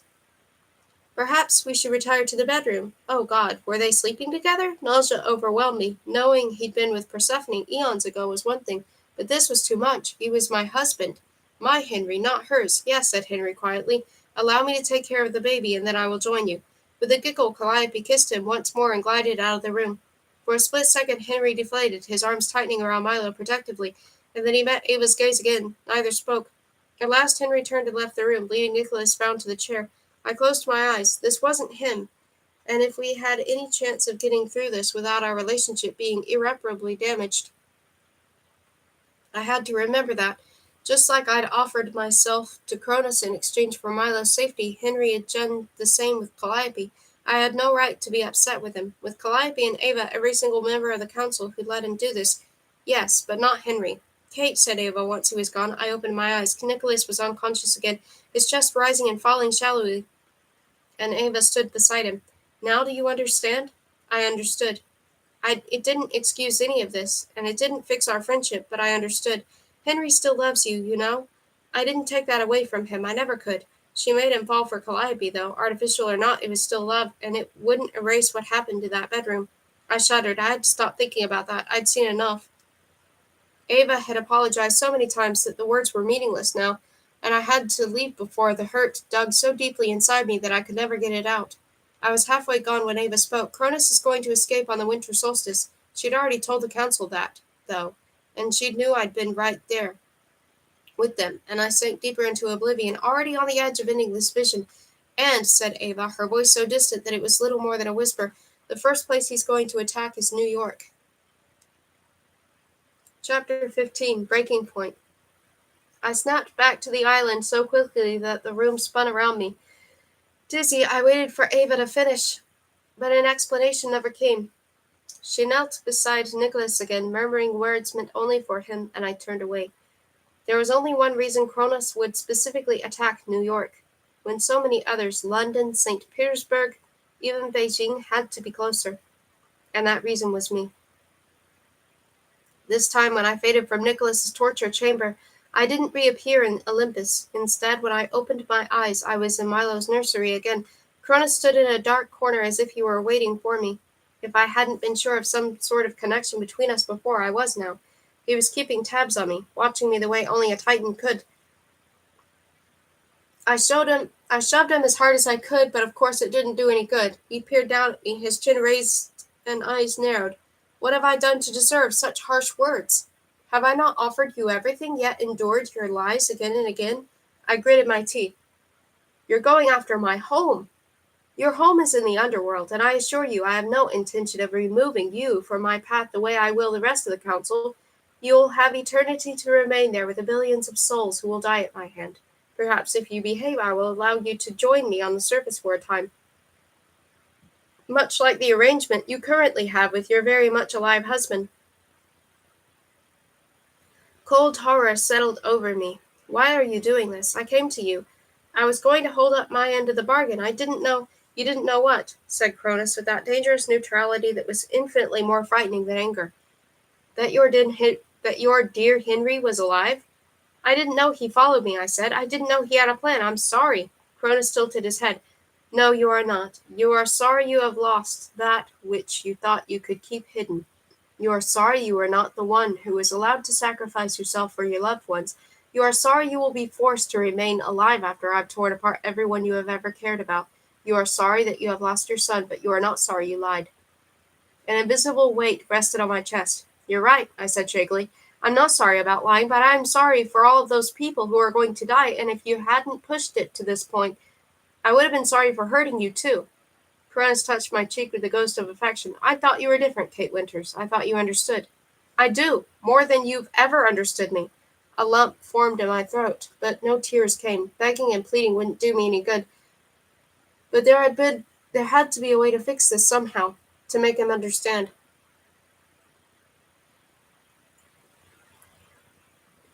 You don't deserve this kind of pain, but then again, neither do I. Neither does the Council, and neither do the billions of lives you're going to destroy. The only difference between us and humans is death. Even now, with you here, there is no difference. Can you imagine it? An ending, a moment where you cease to exist, and the people who love you, what they would go through? Enough, he said, and I searched his face for some flicker of emotion, but I found none. I have made my decision. I will not show you mercy when you have shown me none. The war will continue, and I will not surrender or agree to a truce. I have tried to extend the hand of peace to the Council, and they spit in my face. I confided in the one person I believed understood me, and you turned out to be the greatest liar of them all. We have nothing more to discuss. Before I could protest, Cronus disappeared, and my hands touched nothing but air. Air. He was gone, along with any hope I had of preserving my family. I stared blankly into the empty space. As soon as Cronus escaped on the solstice, this would cease to be a war. It would be a bloodbath. There had to be something I wasn't seeing, something I could do to get him to change his mind. But what could I give him now that he didn't trust me? What words could I possibly say to fix this? A soft gurgle caught my attention, and I turned in time to see Henry wander into the nursery with Milo in his arms. He'd certainly taken his time getting up there. Had he detoured? He must have. I silently prayed it wasn't to see Calliope. Here we go, said Henry gently. You're safe here. He walked past me so slowly that he seemed to be moving through molasses. No wonder he'd taken so long. A turtle could have outpaced him. Upon spotting me, Milo waved his arms, and I managed a tearful grin. Hi, baby, having fun with your daddy? He gurgled, and Henry smiled. I wish I could stay here too, but I will be back before the moon disappears from your window. In the meantime, I am sure your Aunt Ava will be here soon to keep you company. With a wave of his hand, the cradle moved a few inches, presumably into a position where Milo could see the moon. A sob caught in my throat. Henry pressed his lips to the baby's forehead for a long moment before straightening. Be good, he murmured, and looked straight at me. Your mother and I love you. I froze. Did he know? Was it a coincidence? Another trick of Cronus's? And I love you. Though his lips hadn't moved, his voice whispered through my mind, and I held my breath. Just like Milo, he knew I was there. Ava hadn't lied. She hadn't taken that love away from him. I know what you're doing. I pushed the words toward him, and he turned away to stare into Milo's cradle. And I hope you can fight what Ava's making you feel, because once this is over, I'm never letting you go again. It might have been my imagination, but I could have sworn he smiled. This will end, and we will be together again. My thoughts were firm and unyielding now. Just stay with me. Don't let Calliope convince you that you're someone you're not, and everything will be okay. I will make sure of it. Without so much as a glance my way, Henry walked toward the nursery door. But as he moved by me, his hand passed through mine, and this time I knew it was no accident. So will I. When I returned to Olympus, the council was waiting for me. Everyone looked exhausted and well past their breaking points, with dark smudges under their eyes and pale skin that seemed to stretch too tightly over their faces. Kate, said Walter. Even he looked spent. Do you have news? Now they waited to hear what I had to say. I bit back a sharp reply. They'd gone through enough that evening without having to deal with my inflated sense of injustice as well. Calliope really is torturing Nicholas to keep Ava in line. She has a room full of weapons I think he made. Some of them look like test weapons before she finally settled on the dagger, and enough of them are infused with Cronus's powers that if we can get close enough, maybe there's a chance we could use them. And Walter raised a weary hand, and for once I fell silent. If we are fortunate enough to get that far past Cronus's defenses, it means we will have already won. The note of inevitability he'd always used whenever he spoke of winning the war had disappeared. What happened during the battle today? I said, and half a dozen of them looked away. Cronus was more focused than usual, said my mother. We were lucky no one was injured. He's fighting harder because of me, I said across the circle. Dylan scoffed. Always because of you, isn't it? Couldn't possibly be because he's getting stronger. The closer we get to winter solstice, could it? Maybe, I allowed, but I don't think it's a coincidence. This happened the day after he found out I'd been lying to him about Henry. Dylan scowled, but he didn't say anything else. How is Henry? Said Sophia. Did you see him? I nodded. What would they do if they knew Calliope had somehow convinced Henry to fight for her? Would they treat him like the enemy too? He might still love me, but love wasn't enough to convince the council that he wouldn't fight against them if Calliope ordered him to. He's fighting her, I said. A half-truth at best and a fool-out lie at worst. There's only so much he can do without giving himself away, but he's still in there. Good, said Sophia, settling back in her throne. She doesn't know him like she knows the rest of us. Gives her less of a chance to exploit his weaknesses and use them against him. That was exactly what she was doing, though. She knew his weaknesses. She knew he would do anything to protect me and Milo. Maybe she'd even asked Ava not to take his love for me away from him so he would remember why he was doing this. Or maybe she'd done it just so he could feel the heartbreak when he kissed her and remembered who he was really supposed to love. What did Ava want to discuss? Said Walter. She wanted to apologize and try to explain. It was the truth, for the most part. She told me that Cronus is going to attack New York once he's escaped. A murmur rippled through the remaining members of the council, and James said to Dylan, Need any more proof that he's doing this because of Kate? Shut it, muttered Dylan, and James gave him a satisfied smirk. He might have liked rubbing his brother's nose in it, but I wouldn't have given anything for Dylan to be right. Very well, we will prepare for that outcome then, said Walter, and I blinked. What if Ava was lying to me, I said, and Walter shrugged tiredly. Then we are doomed. He stood on trembling legs. Go rest and recuperate. We will not talk tomorrow or any other day until the winter solstice. Dylan rose with what he must have intended to be indignation, but he looked more like an old man rising from an armchair that was too short for his legs. We're giving up. We are saving our energy and strategizing, corrected Walter. We have exhausted our means as they are, with Cronus using the shields on the island against us. Now we must plan a different approach. He nodded to me. Kate, I would like you to join us. Me, I said, stunned. And my mother patted my hand. I don't know the first thing about planning a war, but you have spent the most time in Cronus's presence since his escape. And we can no longer ignore the validity of your claims, he said. We will collect what information you can during the day, and the council will gather each evening to receive it, unless anyone has any other ideas, he said, looking squarely at Dylan. Dylan shrugged and said nothing. Very well, the council dismissed, said Walter. And with enormous effort that showed in every step he took, he headed toward a corridor I'd never been down. The other members of the council filtered out of the throne room until only James, my mother, and I remained. Despite looking half a second away from passing out, James crossed the circle towards us, wearing an exhausted smile. Seems you finally got your in, he said, slinging his arm around my shoulders. Now's your chance to prove yourself. That's the problem, I said. I don't know how. Oops. My mother stroked my knuckles with her thumb. You'll figure it out. Keep your eyes and ears open and you'll come up with something.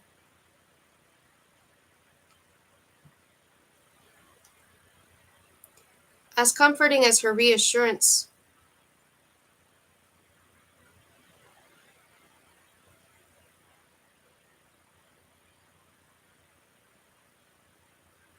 should have been, she was forgetting one thing. Cronus could see me, and now that he didn't trust me, I didn't stand a chance at getting any more information out of him. Every day for the last 3 weeks of October, I drove into my visions with the hope of finding even the smallest of clues that could help with the council's defense. My efforts were mostly wasted, though. Calliope spent most of her time alone, staring at a holographic image of the island, and whatever strategizing she and Cronus did was a mystery to me. They were rarely in the same room together, and whenever Cronus did appear somewhere near Calliope, she was quick to find an excuse to leave. At first I thought she was angry with the short way she spoke to him. The more I saw them together, however, the more I noticed other things, the way her posture slipped when he was near, the way her voice and focus wavered. She wasn't angry, she was terrified of him. I didn't blame her, without anyone to curb his ambition and determination. Cronus grew more powerful every day until not even his human form seemed able to hold it. He crackled around the edges, and everywhere he stepped he left black footprints in his wake. Though he saw me, he never acknowledged me. I preferred it that way. I reported back to the council everything until finally Dylan said exactly what I feared. He's growing more powerful than we ever expected. Our barriers won't hold until solstice. No one in the council questioned him. They all knew we were running out of time, and without more information they were stumbling around blind. They'd guessed the routes Cronus would take to New York, the way he might hammer destruction onto the city that he'd raised me. They had a plan for each. They were woefully outnumbered, though, and nothing Ella or Theo said to the minor gods. They chased across the world, brought reinforcements. James often joined them, helping find the ones hiding from Walter's wrath, leaving me alone with my mother and a handful of gods stretched to the limit. I kept to myself, and soon my visions weren't just spy missions. They were another way to avoid the council as well. No matter how often I saw Henry in Calliope's palace, he never again revealed he knew I was there. The more time that passed, the more I doubted that moment in the nursery, and the more time Henry spent with Calliope, the more he seemed to sink into her spell. Any hint of his defiance was gone. He did whatever she said, but Milo was always with him, and I clung to that with everything I had. He was in there somewhere, and I thought it would be a battle for him to break free when the time came. He stood a chance. In the beginning of November, as Henry rocked Milo to sleep for an afternoon nap, Calliope hurried into the nursery. Something's wrong with Cronus. Instead of putting Milo in the cradle, Henry gathered him up and followed Calliope. I hurried after them, and through the windows I saw a storm brewing over the island.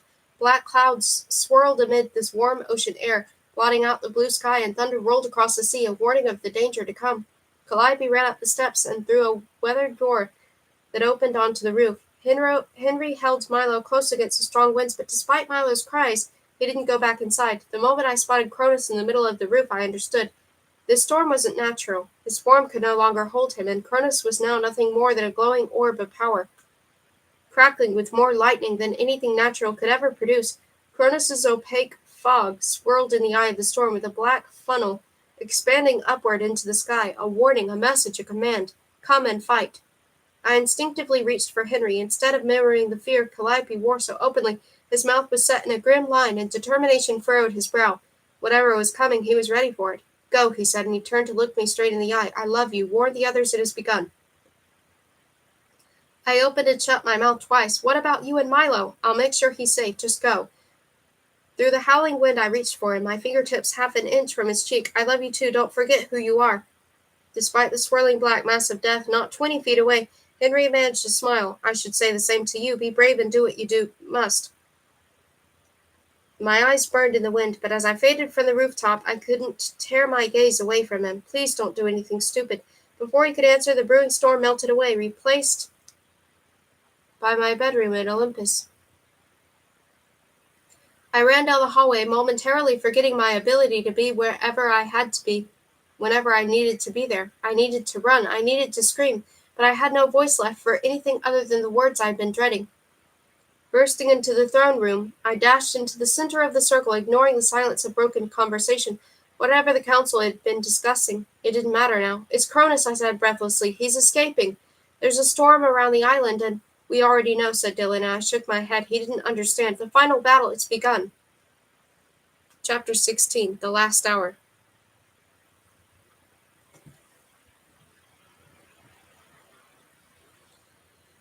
Walter had to shout 4 times and crack a bolt of lightning before the council came to order. Everyone was on their feet, including my mother, and the energy in the room jolted between nervous and aggressive. We had been preparing for this moment for a year, said Walter once the dim faded. We may no longer have the allies we relied upon, but we have each other, and together we are strong. No one said a word. Even Dylan couldn't muster up a battle cry. This would either be the day they finally sent Cronus back to Tartarus, or it would be the day the council fell. By this time tomorrow, I would either have a family or I'd be alone, subject to Cronus's whims and darkest pleasures. I would have rather slit my throat than with that dagger myself. We are prepared, we are together, and we will fight until we win or are no more, continued Walter. Take an hour to do whatever you must, and we will meet back here then. One by one the council filtered out, some in pairs, others by themselves. At a loss, I stayed put. What was I supposed to do? It had been hard enough watching them all go to war the last winter solstice, but this time it would be the greatest battle the world had seen since the First Titan War, and my entire family would be front and center. I want to fight, I said once the room had emptied of everyone except my mother and James. You said I could. Oh, honey, she pulled me from my seat into a hug. You have fought in the ways that rest of us couldn't. Fighting doesn't always mean going to battle with a sword and shield. You've done more than enough, and now it's time for you to stay safe, for Milo's sake. Milo's exactly the reason I need to fight. I know I'm not strong enough to give you any real support, but maybe I could distract Cronus or Calliope or something, anything. Her arms tightened around me, and she buried her face in the crook of my neck, her cheek warm against my skin. I squeezed my eyes shut and tried to memorize this moment. She had to come back, and if she didn't, no, I couldn't think like that. They'd survived the battle so far, and they'd survived this one too. My mother would not die today. No one would. Come, she murmured. We haven't got much time, and there's something I'd like to do before then. James? James stepped up and touched our shoulders. This won't be fun, he said, and before I could ask where we were going, the room exploded with light as we fell into the earth. My eyes watered. Going from Olympus to the surface wasn't anything new. Why James had felt the need to warn me, I didn't know until the blue sky had disappeared, replaced by rock. I would have thrown up if I could have, even with my mother at my side. The oppressive layers of the earth pressed down on me, making my heart flutter with panic as we sped downward. I tried to force my eyes to close, but they were glued open with terror. The best I could do was hug my mother tightly and hope that it would be over soon. At last we landed in the rock cavern outside Henry's obsidian palace. My knees knocked together and all the blood rushed from my head, making the walls spin. I punched James in the arm as hard as I could, not like it had hurt him. Why do you keep doing that to me? He grinned. Because the look on your face is priceless. Honestly, Kate, what do you think I'm going to do? Leave you in the rock? I shuddered. You wouldn't. I wouldn't. I couldn't, he corrected. Once you learn how to use the portals, you won't be able to either. I opened my mouth to retort, but the murmur of low voices caught my attention, and I turned toward the palace. In the shadows, a crowd had formed, swarming the garden and the river on the other side of the cavern. What's that? Who are they? The dead, said James. The lost souls, the ones who need guidance. No one's here to help, so they're stuck until you and Henry return. I stared. There had to be thousands of them. I'd expected some, knowing that Henry wasn't down here to help, but not this. Of course there were so many, though. With the numbers Cronus had slaughtered, I should have been surprised there weren't more. We need help. We need to help them. Not right now, sweetheart, said my mother, rubbing my back. They have eternity. We have somewhere to be. And where's that? I said. We're going to visit your sister, she said. And all of my indignation melted away. She'd gone ages without seeing Persephone before facing her the year before. Another visit so soon could only mean one thing. She was saying her goodbyes. Mom, I choked out, my voice cracking. You can't leave me, you promised. Whoever said anything about leaving you, sweetheart, she said, brushing my hair from my eyes. We both knew the truth, though. No matter how many pep talks Walter gave, no matter how often she reassured me that she wasn't going anywhere, she knew it was a possibility, and this time there would be no miraculous return. I clutched her hand. We could stay down here while the others fight. They won't miss you, and we can come up with another way to help them. She gave me a sad smile. Honey, you know the council needs everyone they can get right now. I have a responsibility to them, and I can't walk away. What about your responsibility to me? My cheeks grew warm as my eyes burned with tears. You promised you'd never leave me again. I'm not. I'm fighting for what I believe in, she said. I've no intentions of dying today, Kate. But you could. Yes, I could, she allowed. As Walter said, Cronus is a formidable enemy, and there's little we can do to combat him directly. However, you must remember we have thousands upon thousands of years of experience behind us, and we will put every last second of that to good use. I will do everything in my considerable power to make sure I come back to you, to make sure we all do. She could promise me the moon, but she was choosing to forget one very important fact. Cronus wasn't beatable. Considerable power or not, there is nothing in the council's arsenal that could take him on and win. Together they had a chance, but without Henry, without Calliope, they might as well have surrendered. They'd have a lot longer life expectancy that way. There had to be something. The dagger, the weapon, scattered around Nicholas's torture chamber. Those were advantages that could be ours, but how? Now come, murmured my mother. Take us to see your sister. I would have delayed if I had thought it might work, but if my mother did die today, I couldn't live with the guilt of denying her last request to see her other daughter, and Persephone deserved the chance to say goodbye too. I held my free hand out for James, and he took it without a word. For all the wisecracks that came from that big mouth of his, he knew when to keep it shut, too, if he didn't make it either. No one would die today, not my mother, not James, not Henry, no one. After one last look at the dead surrounding the palace, I closed my eyes. A warm breeze tickled my neck, and when I opened them, we were standing in the middle of a field of flowers. Not 10 feet away stood a cottage covered in vines, and even though we were in the underworld, the sun, or at least Persephone's version of the sun, shone brightly down on us. Hey, cried Persephone. I turned in time to see her blonde curls bouncing in the wind. Get out of there. What? I started, and then I looked down. We were standing right in the middle of my sister's tulips. Oops. My mother chuckled and then took a step away from me, and I moved with her, refusing to leave her side. I'm sorry, darling. Kate's rather new to this particular method of transportation. Persephone stormed toward us, her feet automatically avoiding the patches of flowers, as if she knew exactly where every blossom was. After spending 1,000 years in this field, she probably did. That's no excuse for trampling my tulips, she grumbled. I'm sorry, despite the reason we were here. The look on her face made me smirk. Persephone wasn't my favorite person, not by a long shot, and having the chance to stick it to her was a small victory during an otherwise awful day. Next time I'll try to aim for the path. You'd better. She knelt down next to the flower bed and touched the crushed tulips. Why are you here? I go centuries without having to deal with guests, and now you decide to visit me twice in a year? Are you really that desperate for marital advice? I blinked. What? No, of course not. If he's going through one of his spats, just leave him alone, and don't bother him until it's over, said Persephone. He'll come to you then. That's not why we're here, said my mother, and she knelt beside my sister and touched the tulips. They glowed golden in the sunlight, and slowly they straightened back into perfect condition. There, all fixed. I didn't need your help, muttered Persephone, sitting back on her heels. What I need is for your people to not step on my flowers in the first place. I opened my mouth to tell her exactly where she could shove her flowers, but James beat me to it. For the love of whatever you hold holy, Persephone, would you please shut up for 2 seconds and let us talk? The three of us stared at him, and he squared his shoulders, clearly doing his best to look respectful and godly, but with his mop of blonde hair and ears that stuck out like a caricature, he looked about as godly as Mickey Mouse. Fine, what's going on? Said Persephone, and though the edge remained in her voice, her expression softened. Cronus is about to break free from the island, said my mother. The battle will begin within the hour, and I hoped you might be willing to look after Kate until it's over. My mouth and Persephone's dropped open simultaneously. You're leaving me here? I cried. You're making me babysit? Said Persephone in an equally horrified voice. My mother focused on me first. Kate, darling, I know you want to help, but you will help the most by remaining safe so I do not have to worry about your well-being. But, I started, and though she held up her hand, I kept going. Mom, please, you can't keep coddling me like this. You know you do not have the ability to fight in a way that will be helpful to the rest of us, my mother said bluntly. That's not my fault, I said. You're the one who promised to train me. I could have learned. Not in less than 2 months. We were all stretched to our limits already, and even if we had, you aren't one of the original 6. You simply are not powerful enough to help change the course of battle fighting head on like that. She touched my cheek. Please allow us our greatest chance of success. Remain safe. I dug my nails into the palms of my hands. You can't make me stay here. I know, but I trust you to make the right decisions. Milo needs a mother, and he can't have that if you're gone. When the time comes, he's going to need you, and you're going to need him. So you want me to just hide my head in the sand until it's over? I said thickly.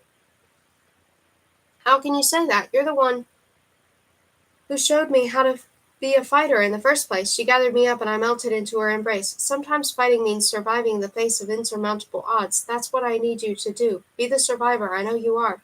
I hiccuped into her shoulder, and my fingers tightened around her sleeve. Please stay with me. If I could, I would. There's nowhere else I'd rather be than here with the two of you. Holding her arm out for Persephone, she waited. Finally, my sister accepted the hug. First time you come to see me in hundreds of years, and you want me to babysit, she muttered, and my mother kissed her forehead. I'm sorry, darling. I'll make sure to visit more often. That wasn't a promise she could keep if she were dead, and Persephone flinched right along with me. Was this the last time we'd be together like this? It couldn't be. I wouldn't let it. There had to be something. I'll promise to stay here with Persephone if you promise not to risk your life, I said. It wasn't much, but until I could come up with a solid plan, they would have to do. Oh, Kate, my mother kissed my hair. You might as well ask me to not go at all. I haven't let Cronus get the best of me yet, and I don't intend on starting now. That I swear to you. Have a little faith. Easy for her to say. She was the one running off to fight. I love you, I mumbled. How many more times would we say these endless goodbyes before it really would be the last time? I love you too. Remember Milo. She pulled away and looked me straight in the eye. Can you do that for me? I nodded, a heavy numbness settling over me as she turned to say goodbye to Persephone. Instead of embraces and tears, they bent their heads together and began to whisper, Let me go with you, and Persephone, Cronus, and Calliope can't hurt me, and I could be useful. My mother shook her head. I need you here with Kate, to make sure she doesn't do anything stupid. Persephone rolled her eyes. Of course she's going to do something stupid. She's Kate. I'm counting on you not to let that happen. After one quick squeeze of her hand and my mother's admonishment to be good, their goodbyes were over. Persephone's eyes were dry. How could this be so easy for her? James touched my shoulder, and I spun around to hug him. If you die, I will be so peeved at you, I said. Then let's hope that doesn't happen. If you wander into battle, I'm going to be so peeved at you, said James. Then let's hope that doesn't happen, I mimicked. Do you need a lift to Olympus? He snorted. Nice try, your mother's got it covered.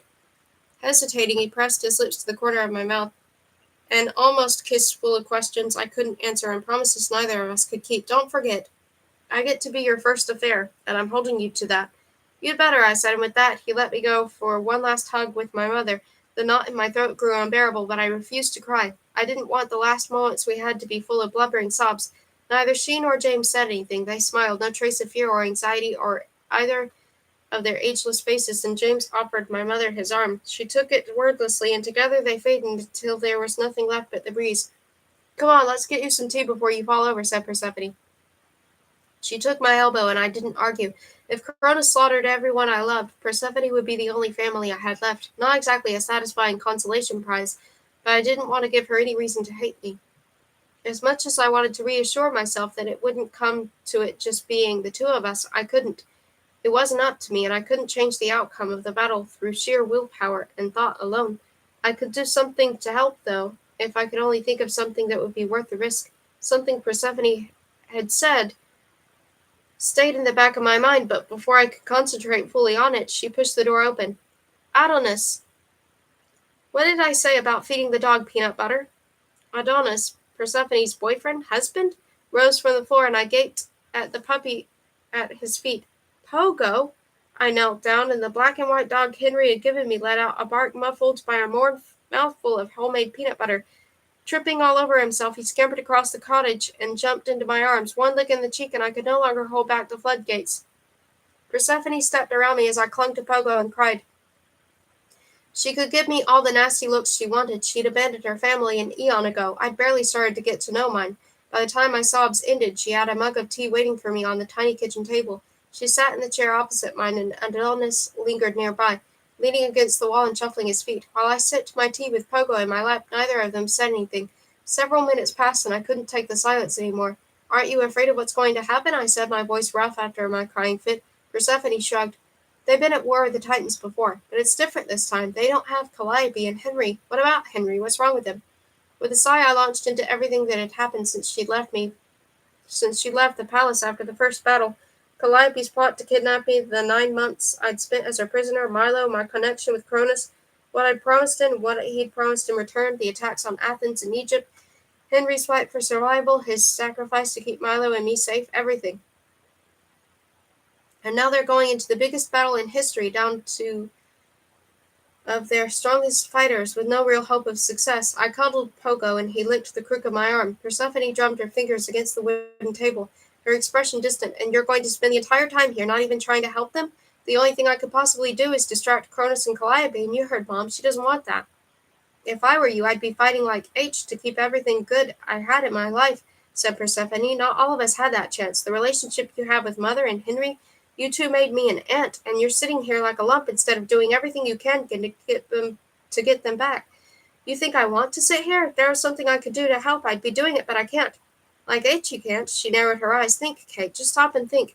You're the girl who trekked across half the underworld to reach me on the off chance I might know where to find Cronus, and you're giving up right now? I don't think so.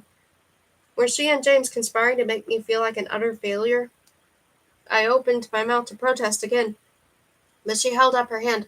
There's always a way around a problem, and you have half an hour to figure it out before the battle begins. So you tell me, Kate, after everything you've been through and everything you've seen, are you going to sit here, or are you going to fight? I took a deep breath. Persephone was right. There was always a solution. There was always a way to fix something, even if it was hard, even if it was nearly impossible. Anything is possible if you give it a chance. Henry's voice. Henry's words. He believed in me, even though I'd long since given up believing in myself. Think. The weapons, Cronus's bargain, the layout of the palace, Nicholas, Persephone. My eyes flew open, and the pieces of the puzzle snapped into place. I know what to do, she grinned. It's about time. Chapter 7, Final Stand. We arrived arm in arm in the middle of Persephone's forest. The moment the ground underneath our feet shifted, she let go of me, but I didn't care. For the first time in ages, I knew exactly what I was doing. Grabbing her hand, I dragged Persephone through the trees toward a red-headed girl surrounded by the tamest animals I'd ever seen. A baby deer rested beside her.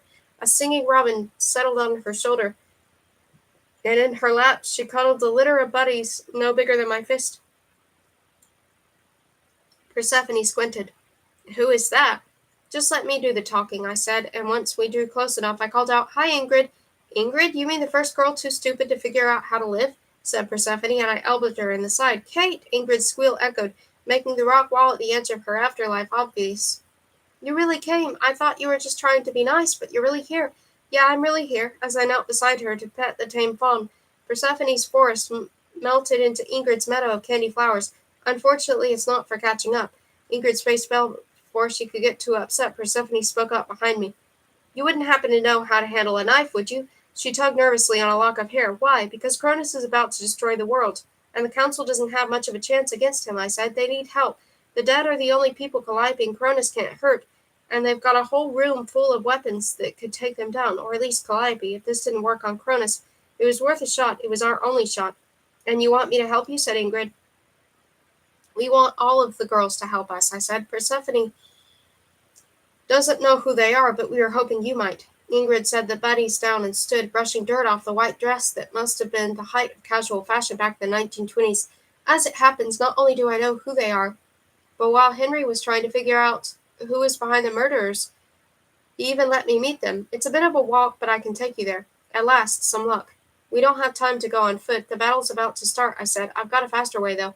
With Ingrid's help, we gathered up 8 of the other 10 girls. 2 of them hadn't been in the sections of the underworld Henry had allotted for them, and we were running out of time. 8 would have to do for now.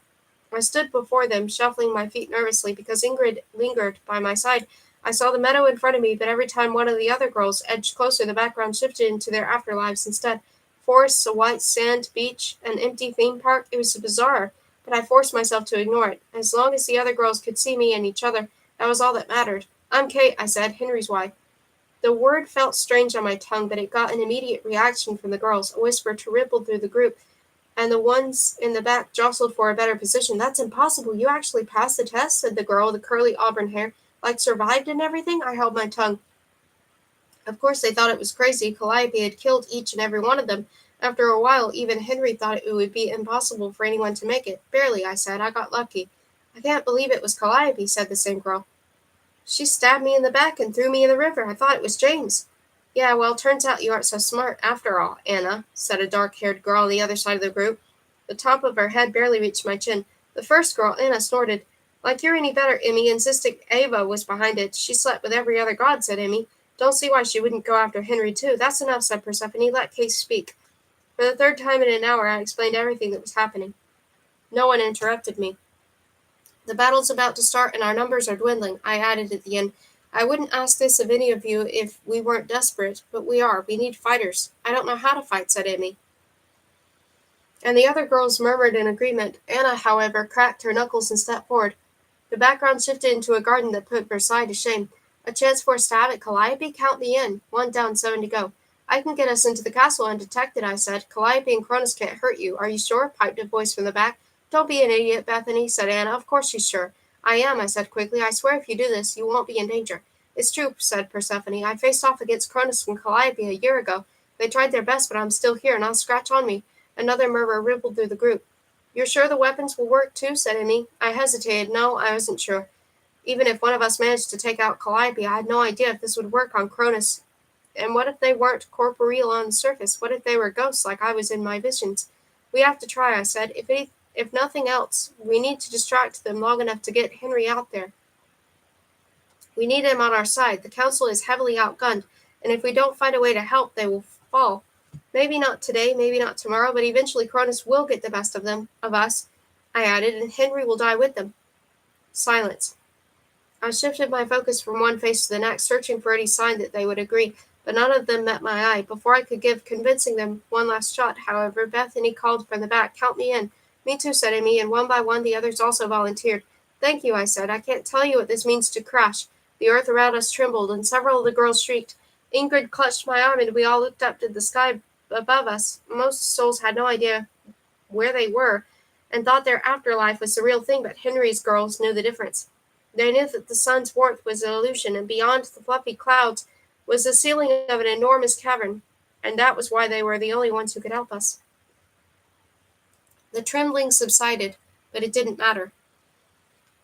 The battle raged above us, and we didn't have any time to waste. "I need a whiteboard and a marker," I said, and several of them stared at me blankly. "A blackboard is a piece of chalk thin." 9 of them appeared around me. Illusion or not, being dead had its advantages. I sketched the layout of Calliope's castle as best I could, marking each important location: Nicholas's cell, the nursery, Calliope's room, as accurately as I could. In 3 minutes we had a plan. Whether it worked or not, at least I would give the others a chance. Getting them up to the surface would be tricky, but the gaping hole in the cavern where Cronus had escaped the first time was still there. He was trapped on the island, but I tested the exit twice. I could get in and out without any trouble. "You first," I said to Persephone. She looked at my offered hand like it was made of acid. "How can I possibly be sure you know how to control it? You trampled my tulips." I rolled my eyes and grabbed her wrist. The underworld dissolved, replaced by the stark white walls of my room in Calliope's castle. "Happy now? Stay here." Persephone glared at me, but I disappeared before she could insult me further. I took 2 girls at once, and within a minute we all clustered together in the room. The girls fidgeted, and more than a few pairs of eyes widened in terror as a tidal wave crashed against the cliffs protecting the castle. "Just stick to the plan," I said, "and whatever you do, don't forget that no one can hurt you. Not Calliope, not Cronus, no one." "Can they hurt you?" piped Amy's voice. "If we do this, I'll be fine," I lied. No one could promise anyone anything. They needed to hear it, and it was my job to tell them the truth right now. "We don't have any more time. Trust me. Trust yourselves." I pushed the door open and sneaked into the hallway, followed by several pairs of hesitant footsteps. I didn't look back to make sure everyone was following us. They had come. The best I could hope for now was that their courage didn't fail them. The hallway between my room and Nicholas's was suspiciously empty. Did Calliope believe that no one could break into the castle, or did she foolishly not care? I crept forward, prepared for any sort of traps she or Cronus might have set, but we made it to Nicholas's room without interruption. The door, however, was locked. "I have to go in there and get the weapons myself," I said, but Amy elbowed her way through the group of girls. "Let me." Pulling a pin from her hair, she knelt beside the doorknob. I listened for any sign someone was coming. But 5 seconds later, the lock clicked open. "Piece of cake," Amy said with a grin, and I shot her a grateful smile. Pushing the door open, I burst into the room, fully expecting Calliope to be waiting for me. Instead, Nicholas sat chained to the chair, surrounded by his workshop of weapons. "Kate," he said, squinting through 2 black eyes. Blood dripped down the side of his face from a nasty gash on his forehead. "Calliope must have been here recently." "Persephone?" "Hello to you, too, brother," said Persephone. Behind her, the others poured into the workshop, their eyes widening at the sight of Nicholas and the array of weapons. I knelt beside his chair and inspected the glowing chains. "I can't touch them," I said apologetically. "I know," he said. "Don't worry about me. Go and get Cronus. I'm not leaving you behind. Amy, can you undo this lock?" Amy separated the others and joined me, but Persephone hot on her heels. "That's more complicated," she said, "but I think I can do it." "Try. She'll get it," said Persephone. "Go ahead without us. We'll get Nicholas out of here." "Thanks," I said, and Persephone waved off my gratitude. "They're my family, too. Now go." A clash of metal against metal shook the air around us, and the other girls quieted. I took a deep breath. Time to be a leader. "You all know what you're supposed to do," I said, with as much confidence as I could muster. "Grab a weapon infused with fog, and go give them." Anna let out a whoop, and clutching a mace, she streaked out of the room and up the narrow staircase that led to the rest of the castle. One by one, the other girls followed, clutching swords and staffs and other weapons I couldn't identify. I waited by the door until their cries diminished. The chances of them succeeding were slim, but as long as their distraction gave me enough time to rescue Milo and Henry, then at least our efforts wouldn't be wasted. "Seems like they're enjoying themselves," said Nicholas heavily. He grinned. Several of his teeth were missing. "Get that lock undone. I want to join them." "Yeah, right," I said, and I swiped a glowing life with the wicked, hooked teeth from the remaining weapons. "You're lucky to be alive." Persephone gave me a look. "He has a right to fight for his family, just like you do. Now stop dictating and go get your son." Biting back a response, I nodded, and a second later Milo's nursery replaced the workshop around me. Thunder echoed through the air. The council had to be close. "Milo," I gasped, rushing toward the cradle. It was empty. Of course Henry wouldn't let him out of his sight during the battle, but something inside me withered. I'd hoped to get Milo out of there and safe without illness before fighting Henry, but that clearly wasn't going to happen. I turned to leave on foot, but instead I crashed face first into a warm body and stumbled to the ground. My heart near stopped. Had Calliope expected this? Was she lying here in wait while Cronus distracted everyone else? I gripped the knife with hooked teeth, fully prepared to use it. "Kate?" "Not Calliope. Ava." "Where is he?" I said, scrambling to my feet. She blocked my way out, her cheeks pale and her eyes round. Clearly she hadn't expected me. Good. That meant Calliope likely didn't either. "Milo?" she said. "He's with Henry." And where exactly is that? Ava bit her lip. I can't tell you. Calliope will kill you. Not if I get them away from her before she knows I'm there, I said, unless you decide to tell her. What? Of course I wouldn't, she said, stunned. I'm on your side. Then tell me where Henry and Milo are. She swallowed, her eyes red and shining with tears. She'll kill all of us. Me, you, Henry, Milo, Nicholas. Persephone and Amiee are getting him out of here as we speak, I said. He'll be fine. Amiee, you mean Henry's? It's a long story. Ava hesitated, and at last her expression hardened. Come on, I'll take you there. Alarm bells went off in the back of my mind. Why should I trust you? Because we were friends once, she said, and because I'd want someone to help me protect my son if our positions were reversed. Right, she'd mentioned her son before, and while I believed her, it seemed awfully convenient that she'd bring him up now. You never told me about him. Eternity's a long time to cover between classes, she said. His name's Eros. Eric now, I suppose. Are you coming? Searching the entire castle room by room would take too long, and for all I knew, Henry and Milo were bunkered down in a place I'd never be able to find in my own. So before I gave myself time to consider it, I nodded. We ran through the hallways, and I tried to ignore the rolling black clouds through the windows and the bone-shattering crash of water against rock. The council was getting closer. Maybe we'd have a chance after all. Where are they? I shouted over the roar, and Ava dashed up the staircase, pulling me along with her. The hooked knife nearly slipped from my grip, but I hugged it to my chest. I couldn't lose it. On the rooftop with Calliope and Cronus, said Ava. My heart sank. Persephone was supposed to cover that area, but she was undoubtedly still with Nicholas. If none of the other girls had made it up there yet after clearing their sections of the castle, we would be on our own. It didn't matter. Milo and Henry were on that roof, and I would have gone up there as naked as a mortal as the day I was born, as if it meant having a chance to save them. I followed Ava without question. She could have been leading me straight to my death, but I desperately wanted to believe that the Ava I knew and loved was in there somewhere, willing to give all and risk her life for the greater good. She wouldn't have led me astray, and I had to believe that this Ava wouldn't either. The door to the roof appeared. I took a breath. I would know soon enough, one way or the other.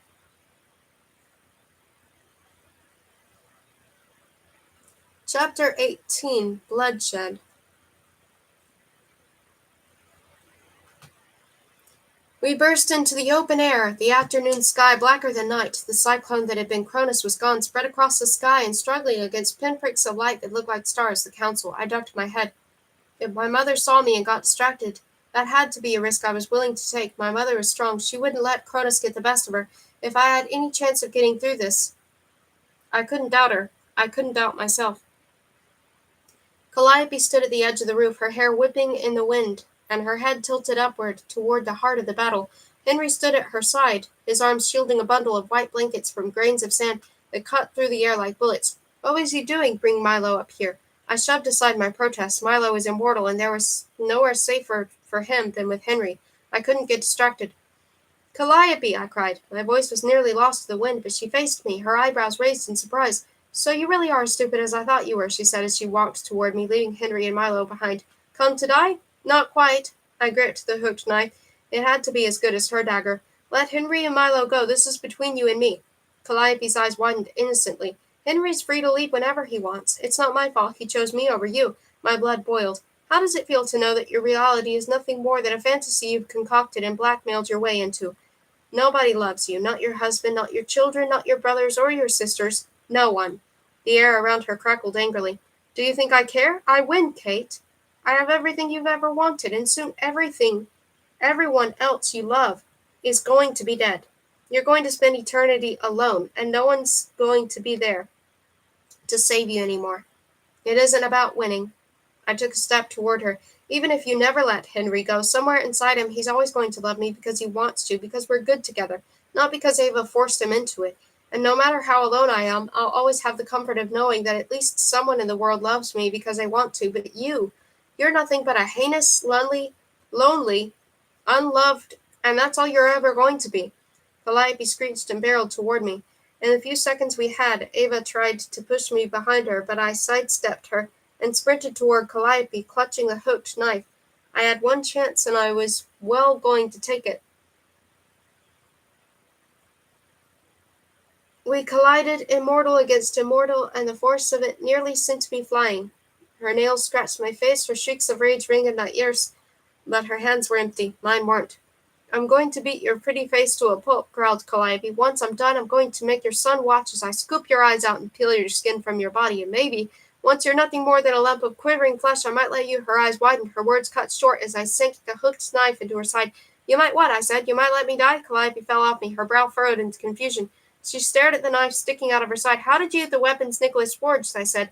"You're not the only one with brains, you know." She tugged on the knife, wincing as the hook ripped her skin apart, doing more damage going out than it had done going in. Blood soaked through her pale blue dress, and she dropped the blade on the ground with a clatter, but her eyes went blank, and without another word she collapsed. I stared at her body, and the way my hands shook had nothing to do with the bitter wind. After 2.5 years of struggling to stay alive in her wake, that was it. I'd done it. It felt too easy. I kicked her body to be sure, but when she plopped like a dead fish, I staggered backwards. I'd killed her. I'd really, truly killed her. I was a murderer. It was justified, but she hadn't had her dagger. I could have given her a choice, and instead I'd killed her in cold blood. How did that make me better than her? I wasn't. Not anymore. Clenching my jaw, I turned away. I'd have time to hate myself later. Calliope might have been dead, but the whirling cloud of doom overhead hadn't stopped. "Henry!" I cried. Abandoning Calliope's body, I dashed toward him through the violent gusts. "You need to take Milo and get out of here." He stared up at the sky, and at first I thought he hadn't heard me. As I opened my mouth to repeat myself, however, he turned toward me, his moonlight eyes glowing. For a moment I thought I saw a flicker of something behind him, but it vanished. "Leave, Kate," he said, his voice sounding like 1,000 gods speaking all at the same time. I gaped at him in horror. Are you helping Cronus? You weren't supposed to come." "Yeah? When has that ever stopped me?" I reached for Milo. "If you won't take him to safety, then I will." He snatched the baby away from me, and a knot formed in my throat. This couldn't be happening. Henry should have been in there somewhere, waiting for this, waiting for the moment he could finally break free. But I only saw the blank face of a powerful deity, not Henry, not my family. "Ava, whatever you're doing to Henry, stop it!" I shouted over the deafening roar. No response. I looked over my shoulder. Ava stared at me, her mouth hanging slack-jawed and her eyes wide with fear, and it took me a moment to figure out why. Calliope's body was gone. A girlish giggle echoed through the storm, mingling with the screeching wind, the crash of waves rising higher and higher. I froze. How was it possible I'd watched her die? "Funny thing about those weapons," said Calliope, and I whirled around again. She stood beside Henry, her arm wrapped around her shoulders, the way his arm wrapped around her shoulders the way he always held me. Her dagger floated in the space between us. They were discarded because they didn't work. Behind me, someone screamed, and the glowing blade hurtled toward me. I scrambled backward, pivoting in hopes it would fly past me, but it followed my movements without missing a beat. My back hit something solid, the edge of the roof. The dagger pressed against my throat, and I leaned back as far as I could without falling. "Henry," I choked, "please." "Don't listen to her, Henry," said Calliope in a sickly sweet voice. "She's the enemy, remember? You're loyal to me. Only because she's using her powers against you." I gulped in the gritty air. "Come on, Henry, you're stronger than this." "Yeah, Henry," called out a voice from the other end of the roof, Persephone. Out of the corner of my eye, I watched as the other girls joined her. "I thought you were better than this." "Persephone?" Henry frowned. "What are you—" "Don't listen to her," said Calliope. "You've got me now." Henry shook her off, and he stepped toward Persephone and the gang of girls. "What are you all doing here?" "Rescuing you," said Anna, swinging her mace, "and taking down this—" She let out a war cry, and the girls took off across the roof, heading straight for Calliope and Henry and Milo. "Stop!" I shrieked. My cries fell on deaf ears, though, and they only sped up. "Henry, get out of here! Take Milo and go!" He ignored me and stared at the girls as if he'd never seen anything so strange in his life beside him. Calliope waved her hand, and the dagger flew from my neck to settle directly above my heart. The tip of the blade dug into my skin, and I winced as a drop of blood soaked into my shirt. "Please," I begged, "just go." The sound of twisting metal drowned out my pleas, and half a dozen bewildered voices rose above the commotion. Though he was fighting a battle far above us, the fog that was Cronus had created a barrier in front of Calliope, protecting her. Persephone and the other girls pushed against it, roaring with outrage. The weapons struck the fog again and again to no avail. "Around," commanded Persephone, and the others scattered. No matter where they moved, though, they couldn't get any closer. Calliope smirked. "Here's the deal, Henry." She set her hand on his arm, and he flinched away. Was he back now? Had he come to his senses? "You're going to send all of these pretty little nuisances back where they came from, and maybe I won't kill Kate." The blade dug into my chest, widening the wound, and I gasped as the fire of a titan spread through me. Henry tensed, but as soon as it had come, his fear was replaced with the mask of impassiveness he wore when he was hurting the most. He was there. Did Calliope know? Had she let him go on purpose? What will it be, Henry? She said. I wouldn't linger too long on the options if I were you. Deeper now, through the cartilage and bone, until it was half a millimeter away from piercing my heart. Light exploded in front of me, and sweat poured down my face as the fog spread through me, securing a chokehold on what remained of my life. I'm sorry. Henry waved his hand, and Persephone and the others disappeared, their useless weapons falling on the ground in a clatter. Blood trickled down my chest now, and I couldn't look away from Henry. It didn't matter that Calliope had severed his loyalty to me. She hadn't severed mine. Do it, I snarled, summoning the last of my strength. Martyr complex or not, maybe this would be enough for Henry to bring Milo to safety. I dare you. A shriek pierced the howling wind. Nicholas came through the roof door, and Ava pounced on him, kissing his purple cheeks and capturing him in an embrace. Even if no other part of my plan had worked, at least we'd freed Nicholas. At least we gave Ava a reason to fight with us. How cute, said Calliope, a reunion before Cronus sends you all to oblivion. Nicholas straightened and held Ava protectively. You're never going to win, he said. Cronus could kill us all, and you would still only be second. Calliope growled, and immediately I saw the effect his words had on her. Her fists tightened, her jaw clenched, her cheeks flushed in her distraction. The dagger slipped from my chest. Eyeing the blade, I shifted slowly to the side, hoping against hope she wouldn't notice. Being my son will only buy you so much lenience, she said. Is this how you want to spend it? Lenience? Is that what you call what you did to him? Ava shrugged off Nicholas's arm and stormed towards Calliope. Without her, Nicholas sagged and collapsed against the wall, his legs shaking so badly that it was a wonder he could stand at all. Calliope met her in the middle of the roof, nose to nose. You're in this as deep as I am. Forget what you did to Kate. You've been betraying the council from the beginning. You think they'll be so willing to forgive you for that? She said, a malicious glint in her eyes. You're dead either way. Ava smirked. I'm here because Daddy asked me to come. He's known everything this whole time, and as far why I helped you with Kate, her smile faded and she glanced at me. It's because Daddy knew we couldn't win the war without Henry. Even your own husband is against you. Calliope hissed, the golden aura around her nearly blinding now. Do you think I care why you did it? It happened. It's over. Because of you, I win. Henry loves me, not her, not anymore. That's the best part, said Ava. Henry doesn't love you, you fool. He never has. He's been pretending the whole time. I inhaled sharply, and Calliope spun around to face him. Is this true? She demanded. Henry's lips formed a thin line, and he gave Ava a reprimanding look. That was all the confirmation I needed. Calliope hadn't stolen him from me after all. He was still my Henry. Go! I pushed the thought as hard as I could in his direction. If you don't now, she's going to kill Milo. I'll be okay. He hesitated. Calliope was screaming at him, but her words became nothing but background noise as his voice surrounded me. You need to come with us. I can't. Yes, you can. The moment I leave, Calliope is going to try to kill you. I will not leave until I know you are safe. I glanced around the roof. Ava was still there. Nicholas still leaned helplessly against the wall, barely conscious and beaten within an inch of his life. I couldn't leave them, but Henry was right. There was nothing keeping Calliope from killing me now. Not with Cronus tied up in battle. Okay. Henry exhaled. Meet me in the bedroom at Olympus. I will. A pause. Ava's telling the truth. The words wrapped around me, a salve against all the pain Cronus and Calliope had caused me. Had caused us both. I know. We have to go. You first.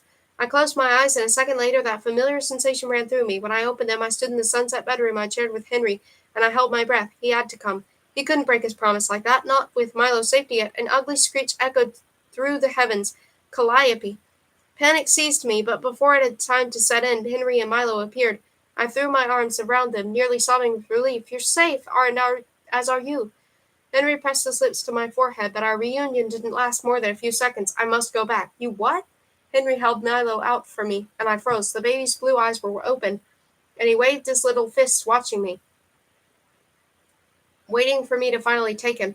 I ached to hold him, but the moment I touched him, I knew I would never be able to leave him again, and we had a war to win. Go on, said Henry quietly, and I shook my head, clasping my hands behind my back. He needs you. So do you, I said thickly. Refusing my son was the hardest thing I had ever done, but I had to. I'm not taking him, Henry. We held each other's gaze, and I refused to back down. Whether or not he wanted to admit it, he knew how this was going to end, and we didn't have time to argue. At last Henry sighed as a cradle appeared between us. Without looking away from me, he gently set the baby inside, tucking his blanket around him. Once Henry straightened, I snatched his hand, holding it with a crushing grip. I'm going with you, Henry winced. The deafening clash of the battle raged below us, and every second he wasn't there was another second we might lose. Kate, I must. If you go, I go. I cannot risk you, and I can't risk you. We're a team. We work together from here on out. No one gets left behind, and no one does something stupid without consulting the other first. A muscle in his jaw twitched. If you go back, Calliope will do everything in her power to kill you. I know. I squared my shoulders and summoned every last shred of bravery I had left. I was born mortal. I always knew I was going to die, but I'm not afraid of it. But I am afraid of losing you. I am terrified of eternity without you. And I you, he said quietly. Milo, if something happens to me, then you'll come back to take care of him, I said firmly. And if something happens to you, I'll do the same. I promise you won't be alone. Henry hesitated, and the sounds of the battle grew louder. We didn't have time for this. Henry, I love you. I'm not asking for your permission. I'm asking you to tell me what I can do to help. He opened his mouth, but before he could say a word, I cut him off again. Besides staying here. He managed a faint smile at that. We're a team, you say? A team. I touched his cheek. From now on until the end. Whether that's today or in a million years, we're in this together. A long moment passed. His eyes locked on mine, and the air seemed to still around us. In this cradle, Milo made another soft sound, and Henry deflated. There is one thing you could do to help. Anything. He set his hand over mine, and I released my grip on his wrist before threading my fingers through his. Did you see the way Cronus faltered when the girls attacked him? I shook my head. I can't tell what he's doing in that fog. He was distracted, enough for us to edge in closer. He squeezed my hand. I need you to fetch the girls from the nursery and do everything you can to divert his attention to the roof. If you do that, we might have a chance. A smile spread across my face. You didn't send them back to the underworld? Of course not. It was a brilliant idea. He bent down to brush his lips against mine. Now let's go win this war. I kissed him back. Together, together. I arrived alone in the peacock and gold hallway outside the nursery. Henry presumably appeared on the roof, but even though I strained my ears, I didn't hear any signs that the tide of battle had shifted. It's about time, said Persephone as I opened the nursery door. The other girls smiled behind her. I'm sorry, I said. We know, said Ingrid, tapping her temple. Henry already filled us in. Right, then let's go play chicken with the Titan. We raced to the roof, and I took the stairs 2 at a time. Every bone in my body drawn to Henry as if we were magnets. As we burst through the doors, however, I skidded to a stop. Ava and Calliope stood in the center, only inches apart. Ava glowed magenta, Calliope gold, and Cronus swirled behind them, a massive funnel of pure power. Henry wasn't there. Had he stayed in Olympus? No, I wasn't that lucky. I glanced upward. The streaks of light were dimmer than before. The council was losing, but another appeared, brighter than the others, and the fog seemed to part to make way for it. Henry had joined the battle. Go, I cried, and the girls hustled forward, picking up their weapons as they reached them. They might not have been deadly, but wherever they connected with the fog, it shimmered, and a shower of sparks burst through the darkness. I will kill you, Calliope's voice seemed magnified, louder than thunder. Once I've won, I will skin you alive and watch you bleed. Ava's wind-chimed laughter filtered through the air. You won't ever win. You deserve worse than fading. You deserve to have your name erased from history, and I'm going to make sure that happens. You're pathetic now, but just wait. Once I'm done, you'll be nothing. With everyone distracted, I skirted around the glowing goddesses, searching for the dagger. It wasn't in Calliope's hands, which meant that it had to be around here somewhere. Maybe she was hiding it in a pocket. But with the way that she and Ava were going at it, she would have taken a stab at her by now if she'd had it nearby. Come on, it had to be around here somewhere. There, I spotted the glinting dagger lying on the ground near the edge of the roof, where I'd stood only minutes before. Swiping it off the ground, I turned toward Calliope. It was now or never. I raced across the roof, holding the dagger like an ice pick. Calliope was so wrapped up in her argument with Ava that she didn't see me coming, and I slammed into her. The golden glow disappeared as she crumpled underneath me, hitting the ground hard. I pinned her in place with my knees. For one everlasting moment, we stared at each other, my grim satisfaction reflecting as horror in her eyes. I raised the dagger. This time I wouldn't hesitate. Father, she screamed at the instant. I thrust the weapon toward her neck. Even as the word was leaving her lips, a wisp of fog appeared, and time seemed to slow around us. The closer I got, the harder it was to move, and the dagger stopped completely 1/2 inch from her throat. No matter how hard I tried, it wouldn't budge. Nice try, Kate, said Calliope with a sneer. Pity that's all you're ever capable of. A gust of wind hit me, ripping the blade from my hand. With a shriek, I flew through the air and landed hard on my back, cracking the stone roof beneath me. The fog sliced through the wound in my chest, and I groaned. So this is how it ends, said Calliope, and scooped up the dagger. I'd say something witty, but you're just not worth it. I squeezed my eyes shut, and an enraged scream filled the air, mingling with the crash of the ocean until I could no longer tell one from the other. This was it. This was the end. 1 second, 2 seconds. The pain never came. A collective gasp echoed across the roof and through the sky as if the entire world had drawn its breath at the same time. Finally, I had to look. Calliope stood near me, but her hand was empty, the knife was gone, and between us crouched Ava, the handle of the dagger buried directly above her heart.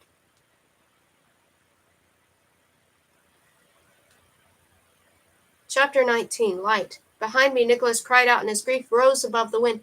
The pinpricks of light In the unnaturally black sky echoed his pain, and at last I understood. Ava, as she sank to the ground, and I crawled to her side. My hand hovered over the wound. It was deep, too deep not to be fatal, unless I got the dagger out before the fog could penetrate her heart. Could I without making it worse? Wasn't much of a choice. If I didn't, she would die for sure. I gripped the handle. This is going to hurt. Slowly I pulled it out, and her screams shattered a clamor of battle. As soon as the blade was free from her chest, I pressed my hand against the wound, willing the blood to stop flowing. She couldn't die, not after all of this. I'm sorry, she wheezed, her eyes rimmed with red.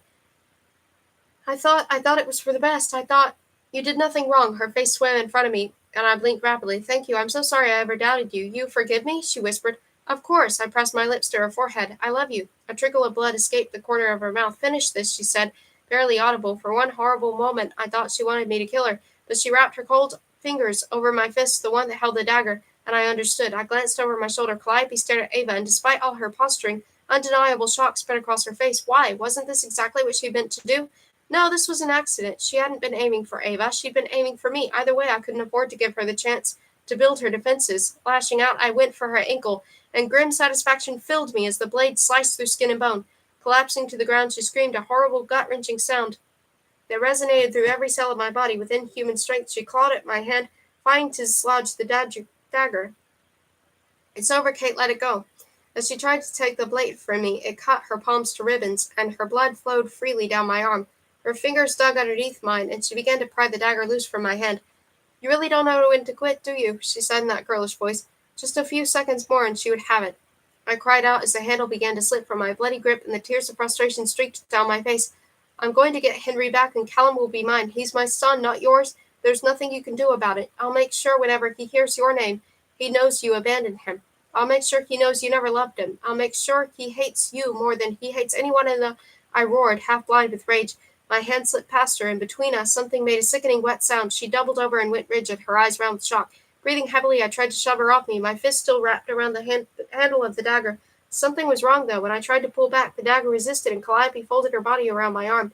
Her cries turned to gurgles, and she tore at my elbow with what little strength she had left. The weapon slipped from my grip, and she fell away, clawing at her chest.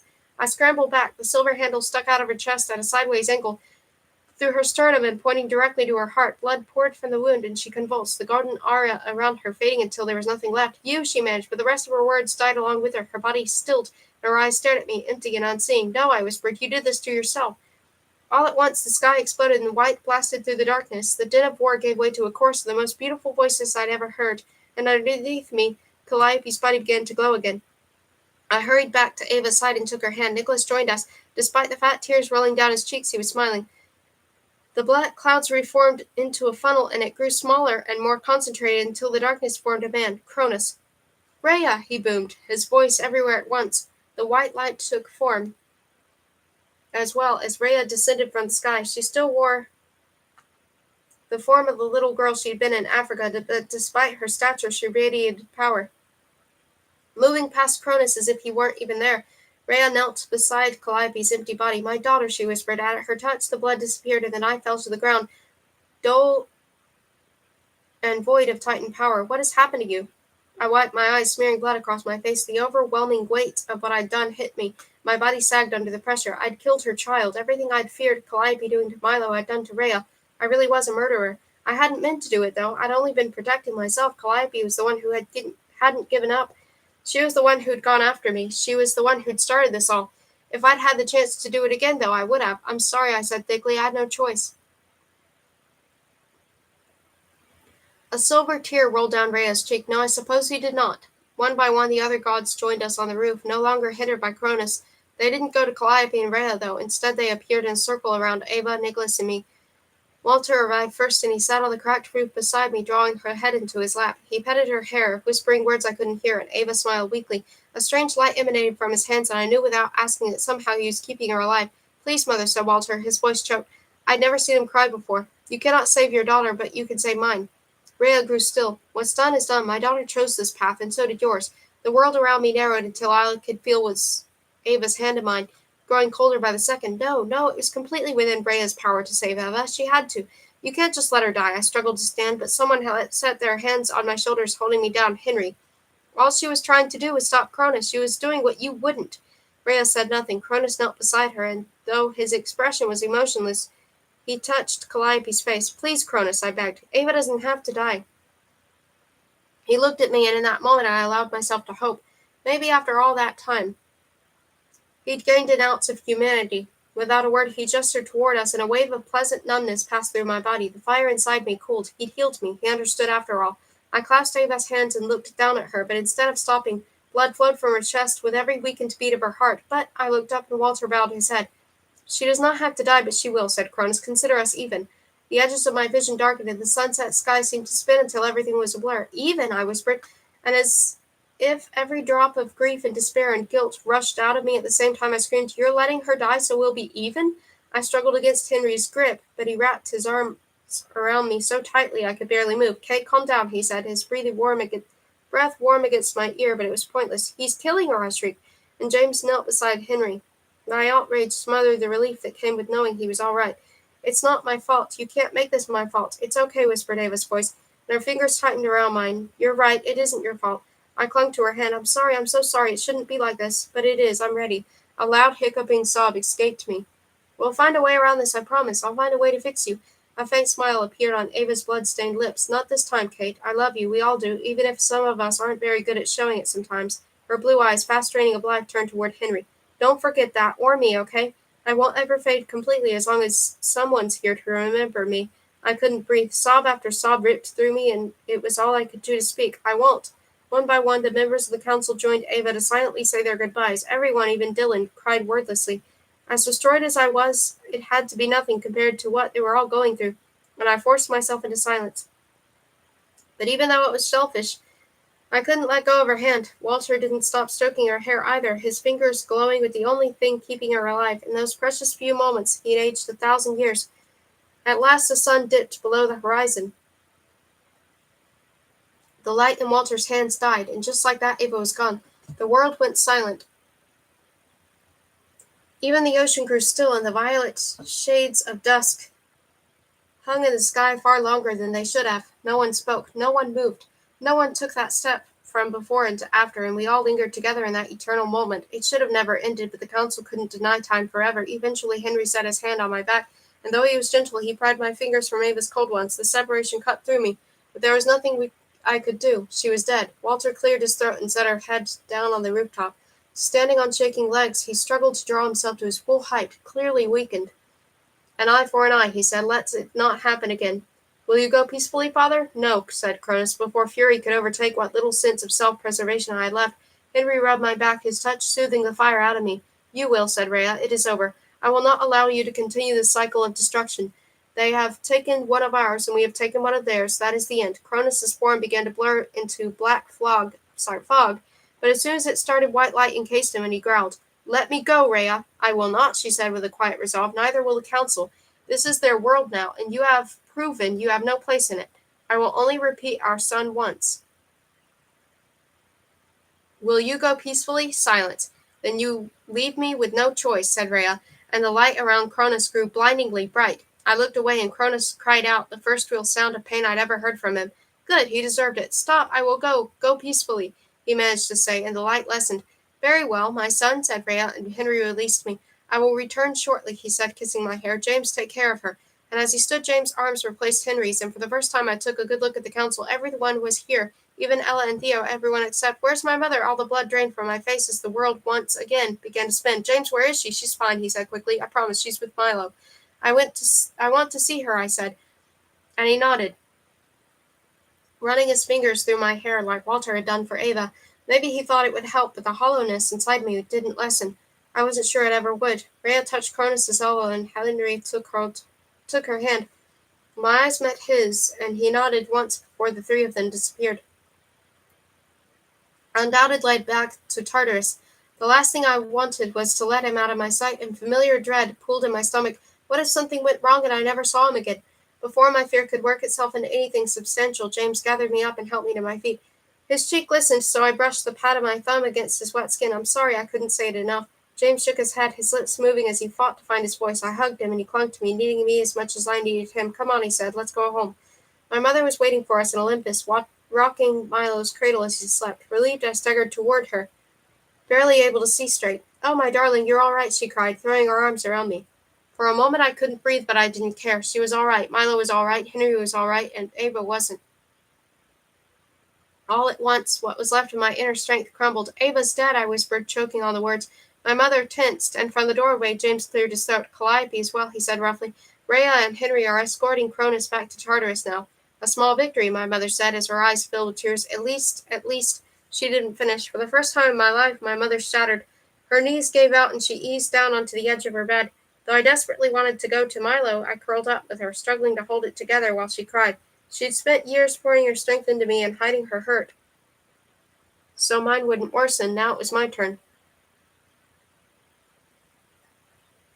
"The way we treated her this past year," my mother created a handkerchief and dabbed her eyes. "She shouldn't have been there. We should have let her come back when she asked." "It's not your fault," I said. "Walter would have been the one to make that decision." She tried to tell me why she was doing it so many times, and I never listened. "Cronus," my voice broke. "He wouldn't save her. He healed me, and he could have healed her too, but because of me, he refused." My mother leaned her head against mine and drew me into her arms. "It is not your fault either," she croaked, but there was conviction in her voice. "Cronus would have never saved her. Even if you'd been by his side and fulfilled your promises to him, honor means nothing to him. He's defined by the power he has, and all you did was bruise his ego. You did not change who he is or who he chooses to be." I hiccuped. I hated her so much. I thought I blamed her for everything, and all she was trying to do was help me or look after Milo or save Nicholas's life, and Walter did what he had to do in order to win the war. My mother tucked a lock of hair behind my ear. "He has his own demons to face now." My chin trembled. "I should have done something. I should have listened or fought for her to be forgiven or forgiven her or anything." "You did," said James. "You did all of those things. Your mother's right. It isn't your fault. It isn't her fault. It isn't Ava's fault. It's Calliope's. And she's gone now. There's nothing more we can do but remember Ava and keep on loving her." I nodded tightly. "I could give her that, and I would. We all would." In the cradle Milo let out a soft cry. "It seems like someone's eager to see you again," said my mother. Despite her red-rimmed eyes, she managed to smile as she scooped him up. "Do you want to hold him?" "More than anything in the world." As I reached for him, however, I hesitated. A few more inches and I would feel him. He was really there. An invisible barrier full of questions and doubts held me back, and I lowered my hands into my lap. "What if I can't do this? What if I can't be his mother?" "You already are," she said, and I shook my head. "I'm not as good at this or as strong as you are." She rested her head against mine again, and her hair tickled my neck. "Yes, you are. In so many ways you're stronger than I've ever been. Sadness doesn't equal weakness, sweetheart. If anything, it shows the love you have inside you, and nothing stronger in this world exists. Ava knew that better than all of us." A shadow moved in the doorway. "Your mother's right, you know," said Henry. "The best way we can honor Ava is by loving the people in our lives as much as we can. That's all she would have wanted." Sitting on the mattress beside me, he gave my mother a smile. "I see you've met my son. He's beautiful," said my mother. And Milo let out another soft wail. "He wants you, Kate." Wiping my cheeks with my bloody sleeves, I nodded. My mother placed Milo in my arms, and he settled against me, a perfect fit. He was warmer than I had expected, and heavier as well. Turning his head toward me, he nuzzled my chest, and my heart nearly burst. "Just like this," murmured my mother, adjusting my elbow so I was supporting his head. "There you go. Look at that," said James. "You're a natural." As Milo calmed, he stared up at me with his big blue eyes. Whatever connection we'd managed to forge before intensified, and in that moment my world shifted. He was so beautiful and innocent, and I would spend eternity making sure he had the chance to stay that way. He would never know war or hatred or the agony of loss. He would never spend his days counting down to a loved one's last. He would never feel alone or unworthy or unloved. He would know happiness. He would know peace. He would know family, and he would always have me and Henry. A tear dripped down my chin, falling and hitting Milo on the nose. He made a face, and Henry chuckled. My mother stood.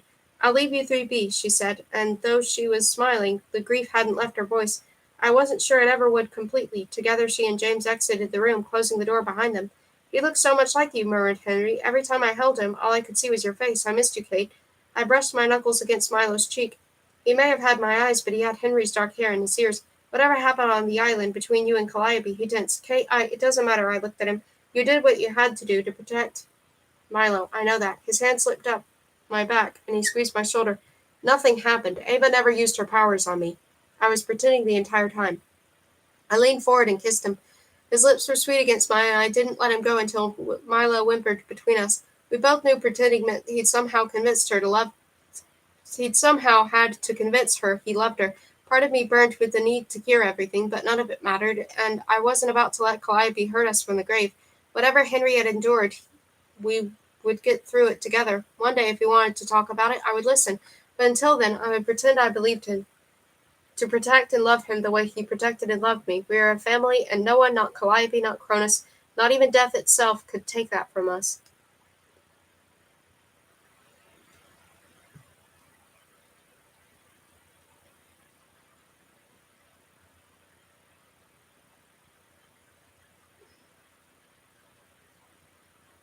Chapter 20.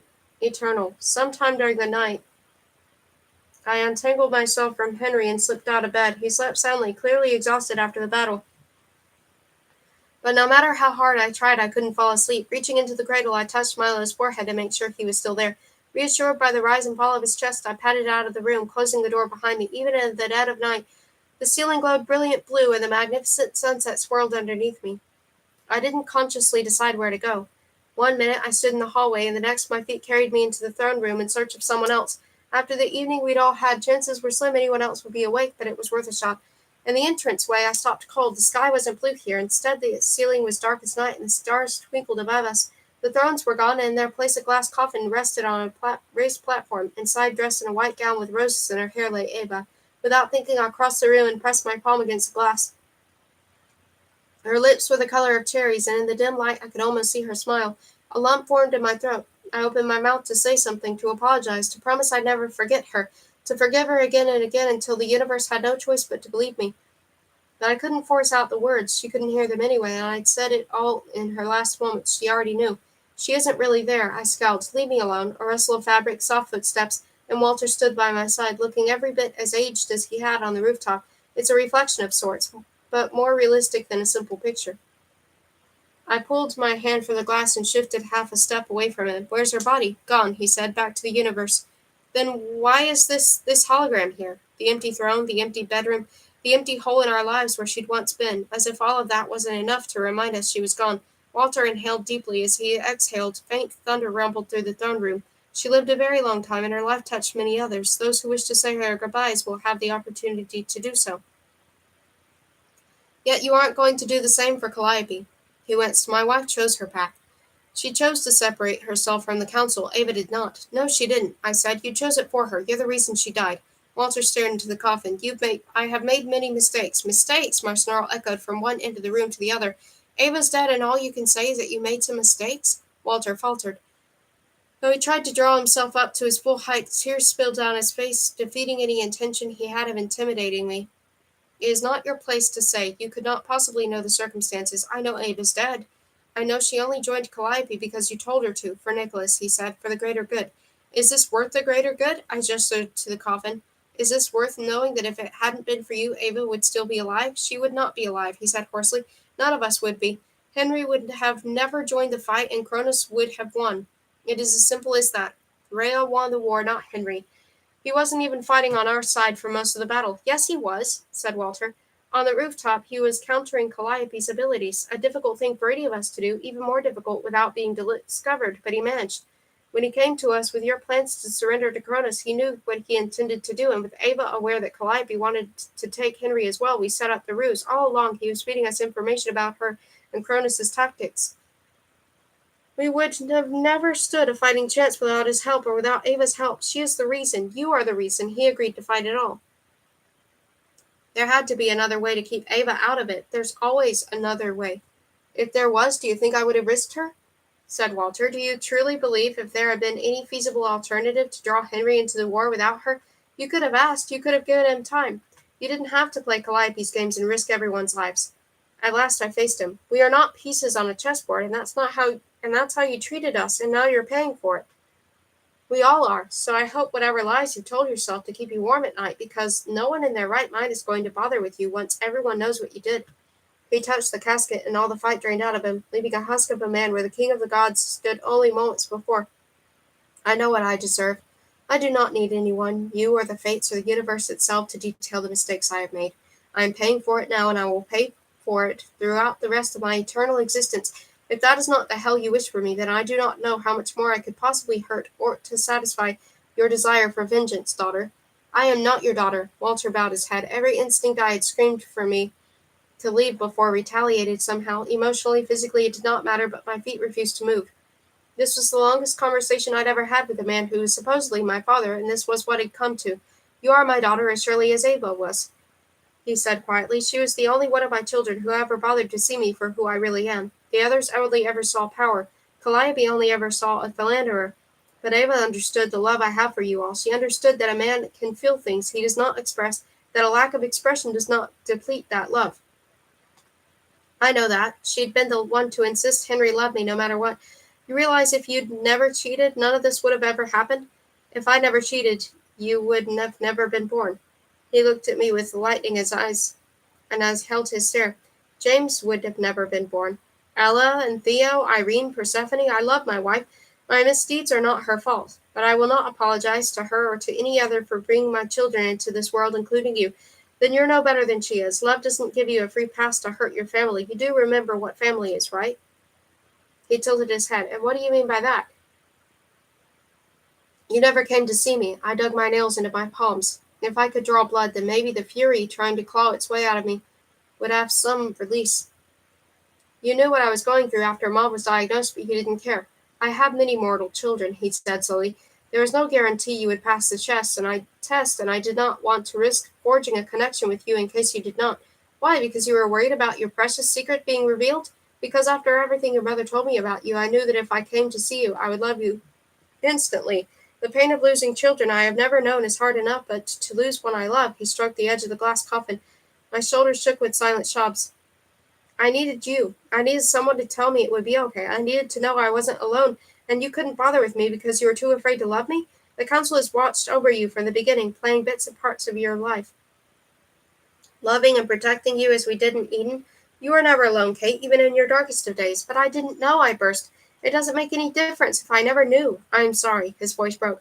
I'm sorry for never being the father you needed. I'm sorry for not being the king my people deserve, and I am so sorry for letting my daughter make the ultimate sacrifice. I do not expect you or anyone else in this world to forgive me now that she is gone, but I hope one day for Ava's sake you will allow me to be your family, to be your father as I should have been when you were growing up.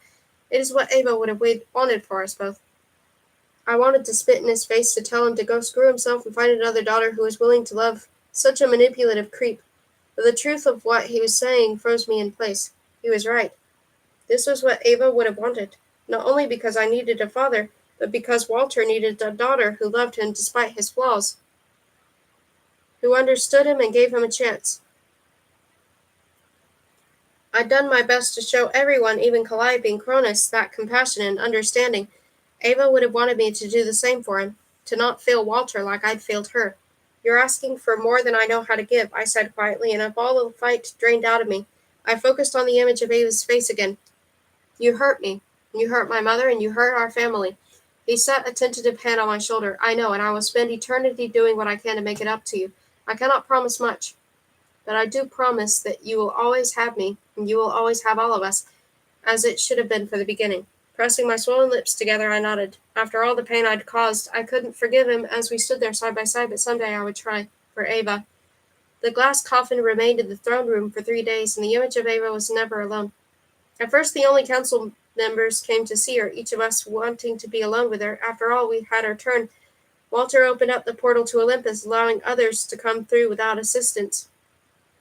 As the hours passed and news of her death spread, gods I'd never seen before appeared in Olympus to pay their respects. Some of the names were familiar, but nothing prepared me for the sheer number Amber had touched in her life.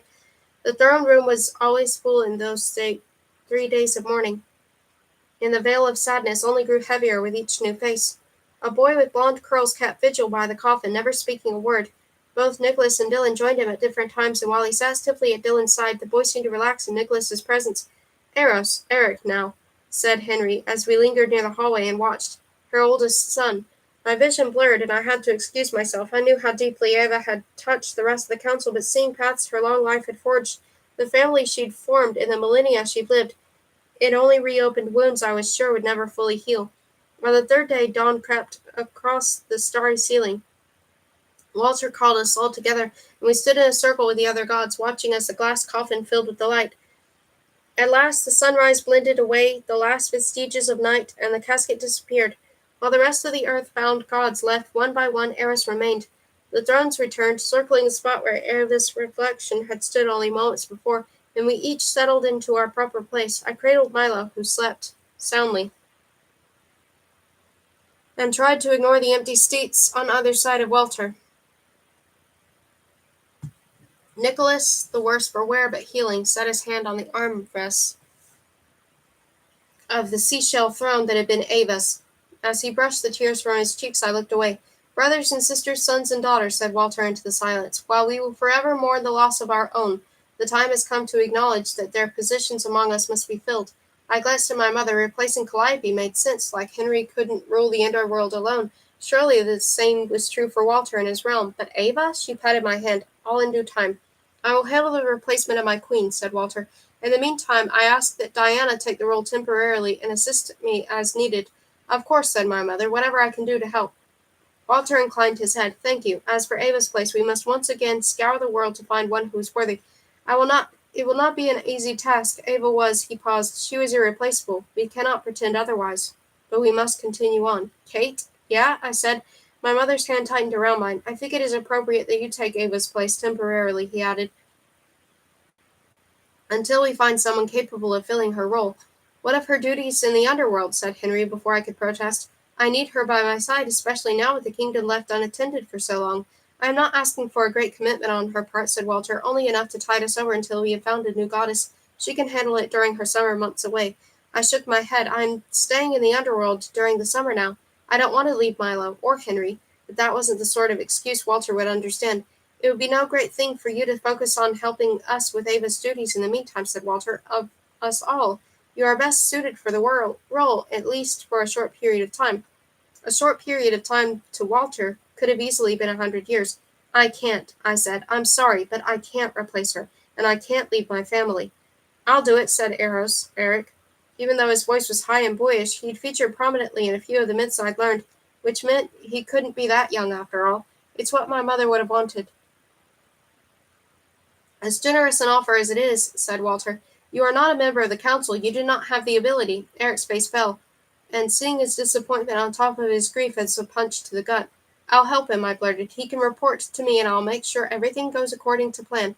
Just as long as I don't have to leave the underworld for extended periods of time. Walter turned to Henry, who nodded once. That is acceptable to me, so long as Kate is not forced to any position she does not feel she is ready for. Very well, said Walter. In addition, I ask that Kate and Eric be in charge of finding a suitable candidate for a more permanent role. A goddess. He wanted us to find another goddess, a mortal to take the test and earn immortality the way I had. How? He shrugged. I do not particularly care how you handle it, only that it is done. Henry is familiar with the process. He can help you. Henry murmured his agreement, and just like that, it was up to me and Ava's son to find someone who could take over the role on the council, someone who couldn't possibly exist. Then again, Henry must have thought the same when he began his search for a new queen. If he could overcome his fears and hesitations, I could do the same. Okay, I said softly, I'll try. I know you will, said Walter, and you will do wonderfully. That may have been stretching it, but I would do Ava justice. She deserved that much. Across the circle, James smiled at me, and I managed a small one in return. Even if I wasn't up to the task, he would be there every step of the way. They would all be. The council wasn't perfect, not by a long shot. Dylan would probably never like me. They would always give each other knowing looks when I would never understand. Walter and I would probably spend most of forever butting heads, and it would be a long time before he saw me as an equal. But despite the fights, despite the lies, despite the frustration and secrets and eons of history I would never catch up on, they were my family now, and I wasn't letting them go for anything. Henry, Milo, and I returned to the underworld the next morning. Despite the gloominess of the caverns, there was nowhere else I would have rather been. We were home. As we entered our red and gold bedroom, I stopped in the doorway and gazed around, swallowing the lump in my throat. Ava had decorated it before I'd arrived the year before. How long would it be before everything stopped reminding me of her? Never, I hoped. I'd keep my promise to remember her always, even if the guilt and pain killed me. Henry bowed his head until his face was only inches from mine. It will get easier. Promise? I said. Yes. He pressed his lips to my forehead. I cannot tell you if it will ever go away. But that pain is part of you now. It is part of all of us, and because we know it, because we have had to survive it, we will do what we must to make sure we never have to experience it again. I exhaled. I miss her. I don't know how Walter expects us to just replace her like that. I never thought I would find a replacement for Persephone either, he said quietly, and as it happens, I did not. I found something even better. I found you. My hand rested over his heart, and I didn't speak. Words couldn't have possibly described how much I loved him in that moment. Burying his nose in my hair, Henry held me as he swayed back and forth to a silent rhythm. You will never find someone to replace Ava because that person does not exist, he murmured. But you will find someone who understands love as Ava did, who embodies it, who has without question inherited the passion and devotion that divide her. And one day, perhaps in a few years, perhaps many centuries from now, you will stop in the middle of whatever you are doing and look around and you will realize that things are okay again, perhaps never completely whole because nothing can fill that gap of loss. But the parts around it will grow. You will love, you will be happy, you will laugh again, and that day will be better than today, I promise. With the baby between us, I hugged him, burying my nose in the crook of his neck. I love you, I whispered. Thank you for choosing me. Thank you for letting me in. I'm the one who should be thanking you. His lips brushed against my hair, and his fingers tangled in the ends as he splayed his hand across my back. And I will for the rest of eternity. You saved my life, Kate. You gave me everything. There is nothing I would rather do than be with you forever. You will be, I mumbled into his chest. I'm never letting you go again. He pulled away enough to touch his lips to mine. Good. I captured him in another kiss, deeper this time and full of everything I couldn't say. How much I loved him, how thankful I was, not just for him, but for the family we had together, all of it. I may have saved his life, but he'd saved mine as well. Neither of us would ever have to go through that dark loneliness again. Between us, Milo made a small sound, and I broke the kiss to gaze down at him. He gurgled and waved his tiny fists. Yes, all right, a kiss for you too, I said, grinning, and I dropped one to his forehead. Such a demanding little boy. The staff put together a nursery for Milo in the room next to ours, said Henry. He has everything he needs. Yes, he does. I looked up at Henry once more. Can you do me a favor? Of course, he said. I hesitated, and a moment later I launched into the most difficult question I'd ever asked him. To Henry's credit, he didn't argue. He didn't like it, but neither did I. That didn't change anything. It was the right thing to do. He took my hand, and slowly the bedroom around us faded, replaced by black rock and a monstrous cavern, the entrance to Tartarus. I sealed off the pathway in the wall, said Henry. Only we can reach it now. I nodded. No need to take any chances. Wordlessly, I kissed Milo again and handed him to Henry. My arms felt empty without him, but he'd been in enough danger to last him an eternal lifetime. He would be safe with Henry no matter what happened. Slowly I made my way to the gate. The bars, once carved out of black rock itself, now glowed with white light. Rhea. I stood up as straight as I could. Cronus, I want to talk to you. For several seconds nothing happened. Not that I expected him to come running the moment I called, but he didn't have to make this difficult. Please, I said, the words sour on my tongue. I won't wait forever. At last an opaque fog slithered across the ground, but it stopped short of the bars. Unlike before, where he'd had enough of a reach to wreak havoc in the underworld, Cronus was completely trapped now.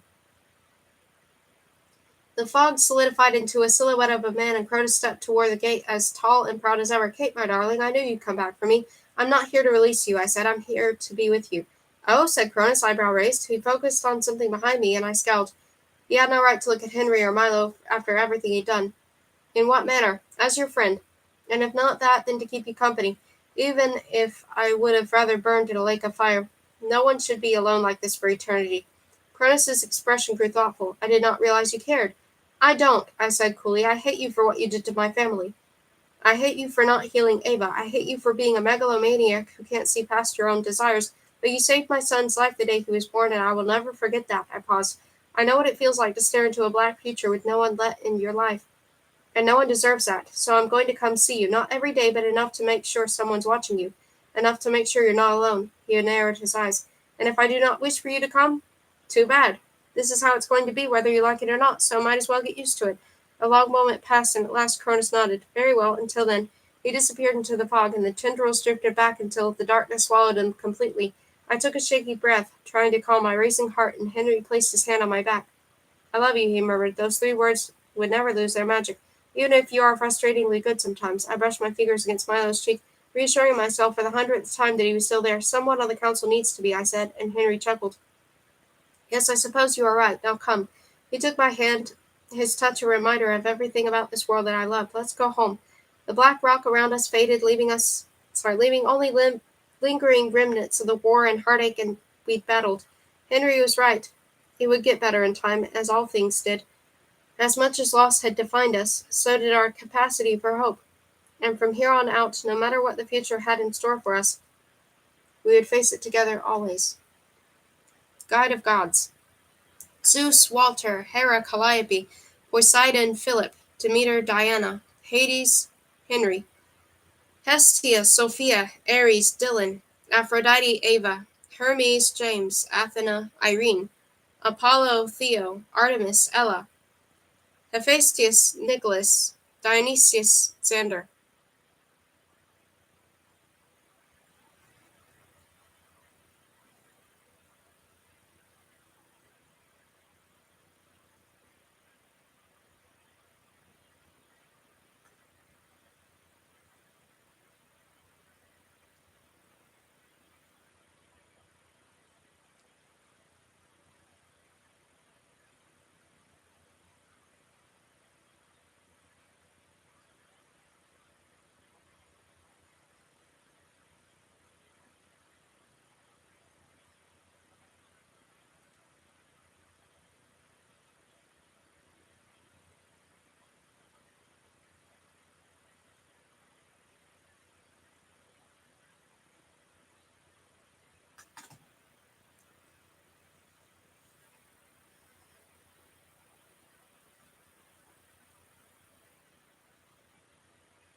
That was the end of that.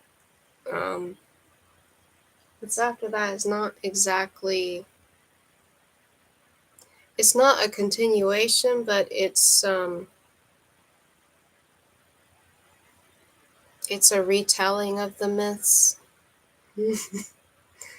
using the renamings um, that the author chose. So it's 5 novellas after that are all tied into one, called The Goddess Legacy. Um, I can read that another time. I think maybe I'll break that up though into like 5 separate streams. I feel like that only makes sense. uh, Depending, like, I don't remember how long each novella actually was.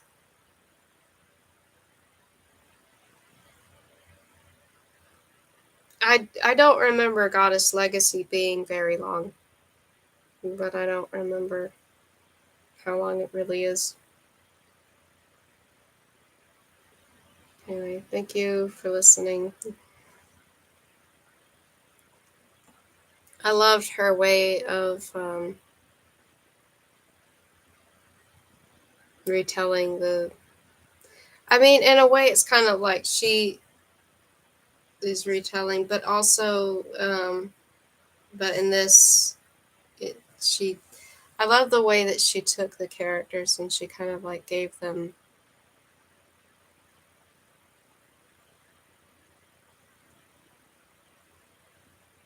She gave more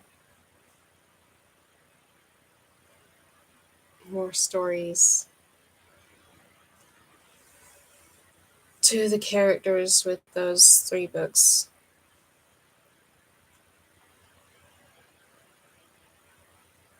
Anyway, thank you for listening. I might read um, the Goddess Legacy novellas sometime. I just don't know how long it is.